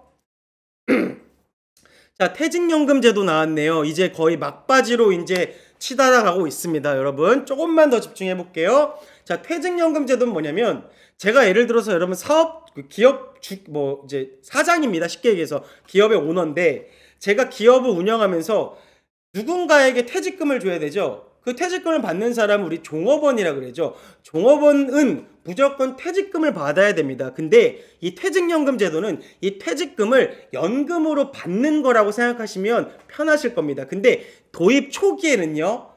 근로자 5인 이상 사업장에만 시행을 했습니다. 근데 밑에 보시면 2010년 12월 이후에는요. 이게 전 사업장으로 확대됐습니다. 그래서 시험 문제는요. 지금도 5인 이상 사업장만 시행하고 있다. 이런 식으로 문제가 나겠죠. 아니에요. 2010년 12월 이후부터는 전 사업장을 확대하고 있다. 5인 이상 단서 조항이 삭제되었다라는 거 보시면 되고요. 맨 밑에 보시면 퇴직금을 어디다가 맡기는 거냐면 외부의 금융기관에다 맡기는 겁니다. 그래서 기업이나 근로자의 선택과 지시로 어디서 운용되냐면 외부에서 운용이 된다는 걸 꼭 기억하시면 돼요. 오른쪽 볼게요. 수령하는 방법, 이거는요. 퇴직 시 연금으로 받으셔도 되고 일시금으로 받으셔도 됩니다. 이거를 시험 문제에서는 연금으로만 받아야 된다, 일시금으로만 받아야 된다 이렇게 냅니다. 아니에요. 두 개 다 받을 수 있습니다. 선택해서. 자, 그리고 세제 혜택은요. 퇴직연금 제도 나왔다. 저 그냥 이렇게 말씀드릴게요. 연간 700만 원입니다. 그냥 이거 외우세요. 퇴직연금 제도 나오면 외워야 될 게 몇 개 있는데 일단은 금액을 외워야 되면 연간 700만 원 외우고 넘어가자고요. 나중에 세제 혜택, 세금 부분을 자세히 보고 싶으면 저희가 준비한 강의 자료를 좀 보시면 됩니다. 이제 세제 부분을 보시면 되는데 그게 아니고서야 여러분들이 조금만 더 빨리 이 시험에 합격하는 좀 노하우를 알고 싶으면 연간 700만 원만 딱 외우고 넘어가시면 됩니다. 그리고 보험계약이나 신탁계약으로 자산을 관리하는데 노란색 박스 최신 문제 나왔네요. 회사는 적립금을 사내에 적립해 두었다가 근로자에게 지급한다. 언뜻 보면 맞죠? 여러분, 회사는 이 적립금을 절대로 회사에 보관하지 않습니다. 어디다가 적립한다고요? 사외, 바깥에 금융기관에 적립한다. 요거 시험 문제 요즘 최신으로 나오는 거니까 요것도 알아두시면 시험 문제 푸시는데 아주 도움이 되실 겁니다. 다음 볼게요. 자, 그러면 연간 700만 원 외우셔야 된다 그랬죠? 그리고 딱 3개만 외워두시면 됩니다. 확정급여형제도 DB, 확정기여형제도 DC, 개인형 퇴직연금제도 IRP 이 3가지가 퇴직연금의 3가지 종류라고 생각하시면 됩니다. 확정급여형제도는요, 내가 받는 퇴직금이 사전에 확정되어 있는 걸 DB, 확정급여형제도라고 하고요. DC, 확정기여형제도는 퇴직급여가 운용수익에 따라 변동되는 걸 얘기하고요. 개인형 퇴직연금제도는 자기 부담으로 추가 가입이 가능하고 상시근로자 10인 미만 사업장에 적용한다. 추가 가입 가능하다 얘기 나오시면 더 좋을 것 같고요. 맨 밑에 IRP의 경우 근로자가 퇴직 또는 이직 시 받는 퇴직금을 자기 명의의 퇴직계좌에 적립한다. 그래서 내가 추가 납입할 수 있다. 추가 가입 가능하다. 이런 거 보시면 될 것 같고요. 맨 오른쪽에 보시면 참고로 알아두세요. 퇴직연금을 판매하기 위해서는 별도의 자격이 필요하고 매년 1회 이상 가입자 대상의 교육을 실시한다. 참고로 알아두시면 될 것 같습니다. 변액보험은요, 전형적인 투자형 상품입니다. 제가 아까 말씀드렸죠. 변액보험 나왔다. 투자 상품이다. 그래서 아까 자본시장 투자법 이런 거 있었잖아요. 그리고 또 하나 있죠. 변액보험은 실적 배당형 보험입니다. 준비금의 이자를 실적 배당이었죠. 그래서 변액보험은 투자 상품이고 실적 배당형 보험입니다. 그리고 또 하나 있었죠. 변액보험은 일반 계정이 아니라 특별한 바구니에 담는 특별 계정이었다까지 보시면 아주 좋습니다. 자, 근데 변액보험은 여러분 별도의 적합성 진단을 통해서 가입자의 투자 성향을 좀 파악해야 됩니다. 왜냐면 여러분들 변액보험 가입하신 분들 아실 거예요. 월 얼마를 소득을 벌고요. 내가 예를 들어서 투자한 경험은 얼마 있고요. 투자 얼마큼 해본 적 있고 얼마 정도 투자한 적 있습니다. 이렇게 얘기를 많이 하거든요. 그러면 이거를 우리가 뭐라면 적합성 진단이라고 합니다. 그래서 이걸 통해서 가입자의 투자 성향을 좀 파악해야 되고요. 자, 밑에 보시면요, 파란색 보험금과 해지환급금이 변동합니다. 뭐에 따라 변동하냐면 투자 실적인 자산 운용 성과에 따라 변동하죠. 쉽게 얘기해서 여러분들이 보험료를 내시면 그 보험료가 어떤 주식으로 구성되어 있는 펀드로 운영이 될 거고요. 그러다 보니까 매일 주식시장이 바뀌니까 내 보험금이나 해지환급금도 매일 변동할 겁니다.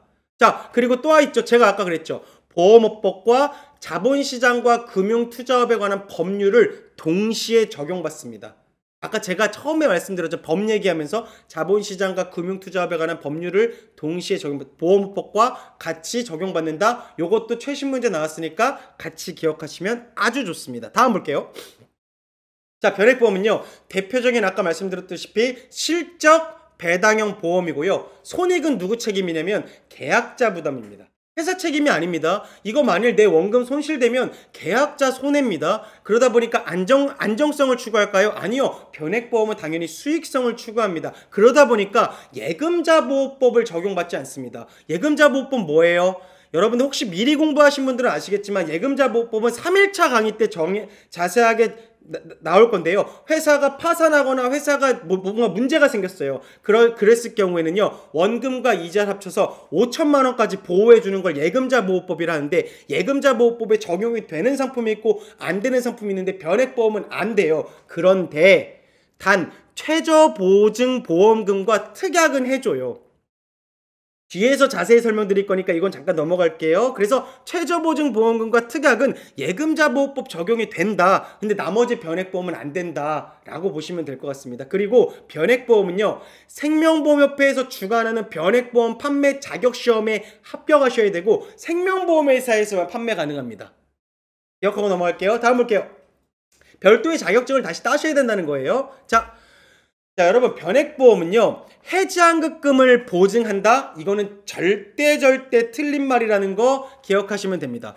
절대로 변액보험은요, 해지환급금을 보증하지 않습니다. 그런데 일부 최저 보증해주는 게 있어요. 예를 들어 볼게요. 제가 아까 월 30만 원짜리라 그랬죠? 그냥 월 10만 원짜리를 가입하고 제가 사망보험금 1억짜리를 가입했다고 칠게요. 근데 사망보험금이 1억 원인 변액보험에 가입했으면요, 사망보험금 1억 원은 무조건 보증해 줍니다.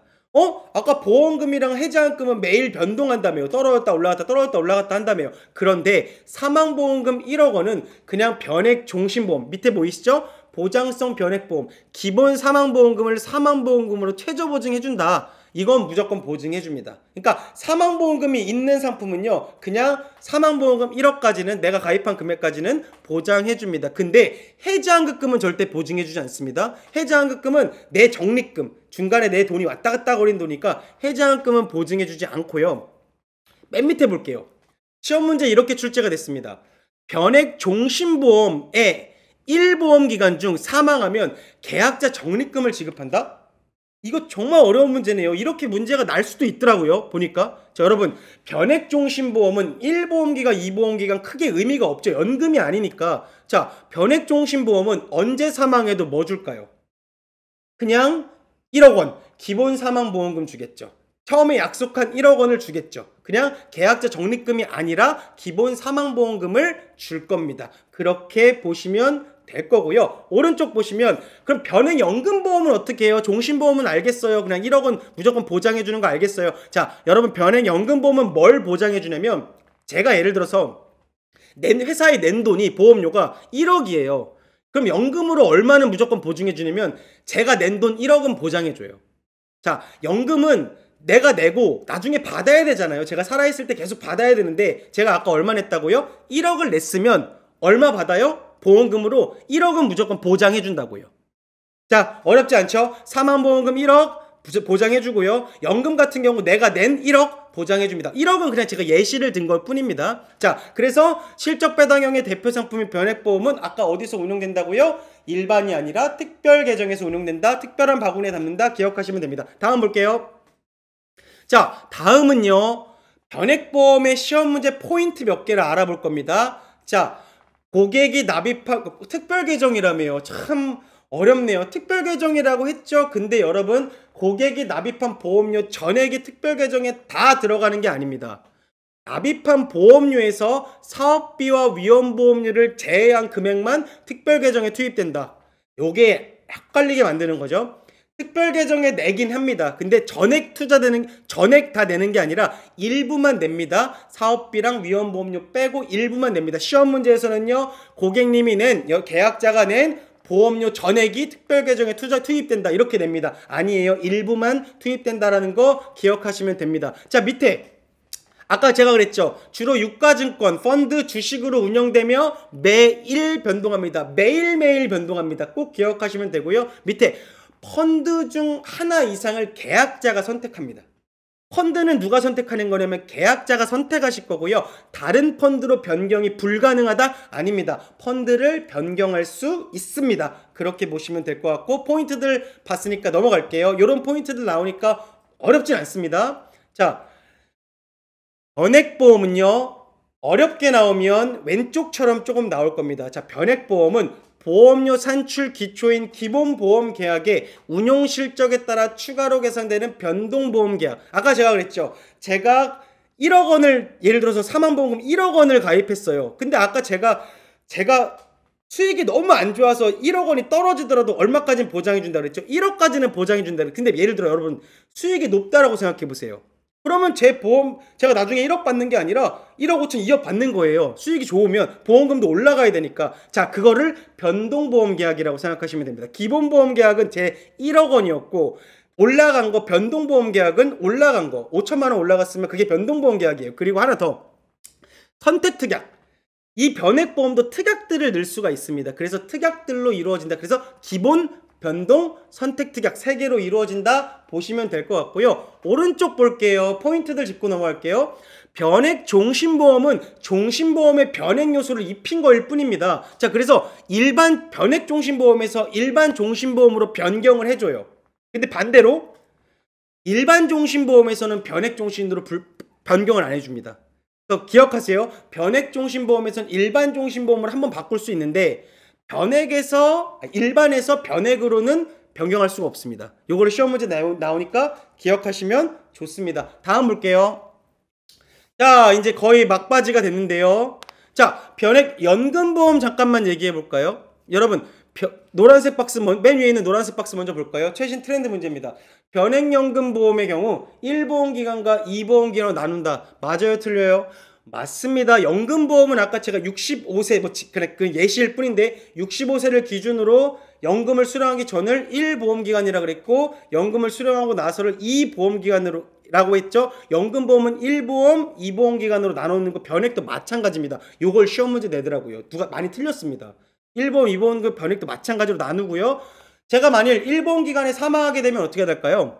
1보험 기간에 사망하게 되면 일반적으로 사망보험금인 책임준비금을 받는다 그랬죠. 일반 연금 상품은. 근데 가운데 보시면요. 변액연금보험은 1보험 기간에 사망하게 되면요. 사망보험금인 기본보험금 더하기 특별계정에서 적립된 계약자 적립금을 또 한 번 줍니다. 이게 무슨 말이에요? 자, 아까 그랬죠.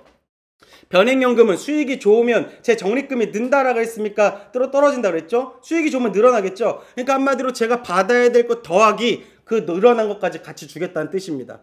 그렇게 이해하시면 되고요. 자, 밑에 노란색 박스 중간 걸 볼게요. 저축성 변액연금 사망 시 기납입보험료와 책임준비금 더 큰 금액 지급한다. 여러분 저축성 변액연금 사망 시 그렇게 하지 않는다 그랬죠. 기본보험금 더하기 계약자 적립금이라 그랬죠. 기납입보험료와 책임준비금의 중에 더 큰 금액을 지급하는 거는요 단 한 번 나옵니다. 어린이 보험 15세 미만에 사망했을 때 더 큰 금액 지급한다. 이거 어린이 보험밖에 안 나옵니다. 그래서 이렇게 나오면 틀린 거예요. 꼭 기억하시면 좋습니다. 자, 맨 밑에 보시면 변액 유니버셜 보험 나오죠. 보험료 추가납입 유니버셜 뭐라 그랬습니까? 추가납입 중도인출만 기억하시면 되고 그냥 월대체 좀 어려운 얘기인데요. 그냥 월대체란 거 있다 정도만 이번에 넘어갈게요. 그리고 맨 오른쪽 회색 제 머리 위에 있는 거 보이시죠? 이거 외우세요. 적립형과 보장형의 변동보험 계약 방식이 서로 같다. 이게 무슨 말입니까? 예, 이거는 무슨 말인지 모르셔도 그냥 이렇게 시험 문제가 나오면요 틀린 겁니다. 서로 달라요. 적립형은 저축성 보험 생각하시면 되고요. 적립형은 그냥 저축이고요. 보장형은 신체, 몸에 관련된 보험이거든요. 이거의 변동보험 계약 방식은 서로 다릅니다. 요거를 기억하시면 어렵게 나와도 문제 하나 풀고 넘어갈 수 있습니다. 기억하시면 아주 좋습니다. 다음 볼게요. 자, 이제 거의 마지막이 왔네요. 변액보험과 일반보험을 비교하는 문제가 나옵니다. 여러분 기억할게요. 일반보험 상품은 보험 가입 금액이 사전에 정해지는데 그러니까 쉽게 얘기해서 제가 아까 일반 종신보험 가입하면 제가 아까 사망하면 1억 받는 거였잖아요. 그냥 언제 사망해도 1억이었어요. 그러다 보니까 당연히 예금자보호법 적용을 받고요. 안정성을 중시하고요. 아까 바구니는 특별이에요, 일반이에요? 대부분 일반 계정이라 그랬죠. 일반 계정 바구니에서 운영되고요. 대부분 적용률은 공시율 같은 걸 적용을 받아요. 근데 변액보험은 달라요. 뭐가 다르다 그랬죠? 투자 실적에 따라 변동해요. 매일 변동해요. 그래서 그 특약들을 빼고는 예금자 보호법을 적용받지 못해요. 그러다 보니까 원금 손실이 되고 바구니는 특별 계정 바구니였고 실적 배당 수익률, 펀드의 주식 수익률을 제가 봤는데 문제는 노란색 박스 볼게요. 시험 문제는 예를 단골로 출제합니다. 일반과 변액의 공통사항은 뭐냐라고 물어봅니다. 보니까 뭐 공통되는 게 하나도 없는데요. 뭐만 공통이냐면요. 특약은 예금자보호법의 공통사항입니다. 여러분 일반 보험 상품의 특약이랑요. 변액보험 상품의 특약은요. 같아요. 변액보험의 특약이라 그래서 특별 계정에서 운영할 수가 없어요. 특약은 다 똑같습니다. 변액보험 특약들도 일반적으로 일반 계정에서 운영합니다. 특별 계정에다 못 넣어요. 그러니까 특약은 다 똑같아요. 변액이든 일반이든. 그러다 보니까 특약은 예금자보호법을 양쪽 다 적용받아요. 이걸 시험 문제에 단골로 냅니다. 자, 다시 기억할게요. 일반과 변액의 공통점은요. 특약의 예금자보호법이 되냐 안 되냐인데 됩니다. 그걸 기억하시면 아주 좋고 한 문제 맞추실 겁니다. 다음 볼게요. 자, 변액보험 보험금과 해지한금은 매일 변동한다 그랬죠. 자, 이제 마지막이네요. 변액보험 운용설명서라는 게 제공이 됩니다. 여러분 혹시 변액보험 가입하신 분들은요. 카달로그 같은 거 하나 받아보신 분 계실 거예요. 그걸 우리가 변액보험 운용설명서라 그러는데 이거는 언제 줘야 되는 게 중요한 게 노란색 박스 보세요. 체결 권유 단계에서 줘야 됩니다. 변액보험 운용설명서는 카달로그 같이 생겼는데 이게 여기에 뭐 이것저것 써있는데 뭐가 써있냐면 상품 개요, 용어 정의, 상품 구조, 펀드의 운영 및 수수료, 계약 수수료까지는 보여지는데 여기에 맨 밑에 뭐라 써있죠? 계약자 적립금은 여러분 확인할 수 없습니다. 왜냐하면 이 운용설명서는 여러분께 아니라 공통된 운용설명서예요. 공통된 카달로그다 보니까 한 사람 한 사람의 계약자 적립금은 절대로 여기서 확인할 수 없습니다. 체결 권유 단계에서 운용설명서를 이렇게 지급을 해줘요. 그리고 이거는 홈페이지에서도 확인 가능합니다. 근데 이거는 체결 권유 단계에서 받는 거고 밑에 가입을 내가 했다. 변액보험 가입했다. 그러면 분기별로 보험계약 정보를 받습니다. 저도 옵니다. 여러분들도 이렇게 우편으로 받아보시는 분들 계실 겁니다. 변액보험 가입하신 분들은 우편으로 받아보실 텐데 분기별 보험계약 정보를 제공해줍니다. 분기에 한 번씩 와요. 그게 우편이. 근데 여기서는요. 내 계약자 적립금을 확인할 수가 있어요. 이건 내 거니까. 그러니까 이거를 시험 문제에서 냅니다. 실제로. 그래서 운용설명서는 체결 권유 단계였고 어떤 것들을 내는데 여기서 운용설명서에서 설명하지 않는 것을 한 다음에 계약자 적립금 이걸 찾으라고 합니다. 자, 그리고 분기별 보험계약 정보 이 분기 한 번씩 날라오는 거에서는 계약자 적립금 내 돈이 어떻게 쌓여가고 있는지를 확인할 수 있고요. 자, 그리고 맨 밑에 개개인의 개별 수익률은요. 여러분 보험회사 홈페이지에서 확인할 수 없다. 기억할게요. 보험회사의 홈페이지는요 그냥 전체적인 그냥 수익률만 공개될 뿐이지 개개인의 수익률은 여러분 홈페이지에서 확인할 수 없다라는 거 여러분들에게 말씀을 드리도록 할게요. 그렇게 하면 이 변액보험까지 마무리가 됩니다. 오늘은 파트 3를 했습니다. 제가 감히 말씀을 드리면 이 시험만 굉장히 많이 제가 강의를 했기 때문에 오늘 내용에서 적어도 정말 9문제 정도 나오실 거예요. 이 내용에서 못해도 8, 9문제 정도 나오십니다. 그러니까 이걸 한번 보시고 한 번 정도 더 보시기를 저는 권해드리고요. 내일은 이제 파트 4를 할 거거든요. 파트 4를 공부하시고 내일 모레 1, 2를 공부하신 다음에 모의고사를 푸시면 저는 감히 말씀드리는데 점수는 높게 나오실 겁니다. 근데 만약 이게 너무 내가 원하는 대로 점수가 안 나오시면 한 번만 더 들으시는 거를 좀 권해드립니다. 그러면 합격하시는 데는 큰 문제가 없다라는 말씀을 한 번 더 드리도록 할게요. 모두 좋은 밤 되시고 내일 뵙도록 하겠습니다. 고생하셨습니다. 안녕!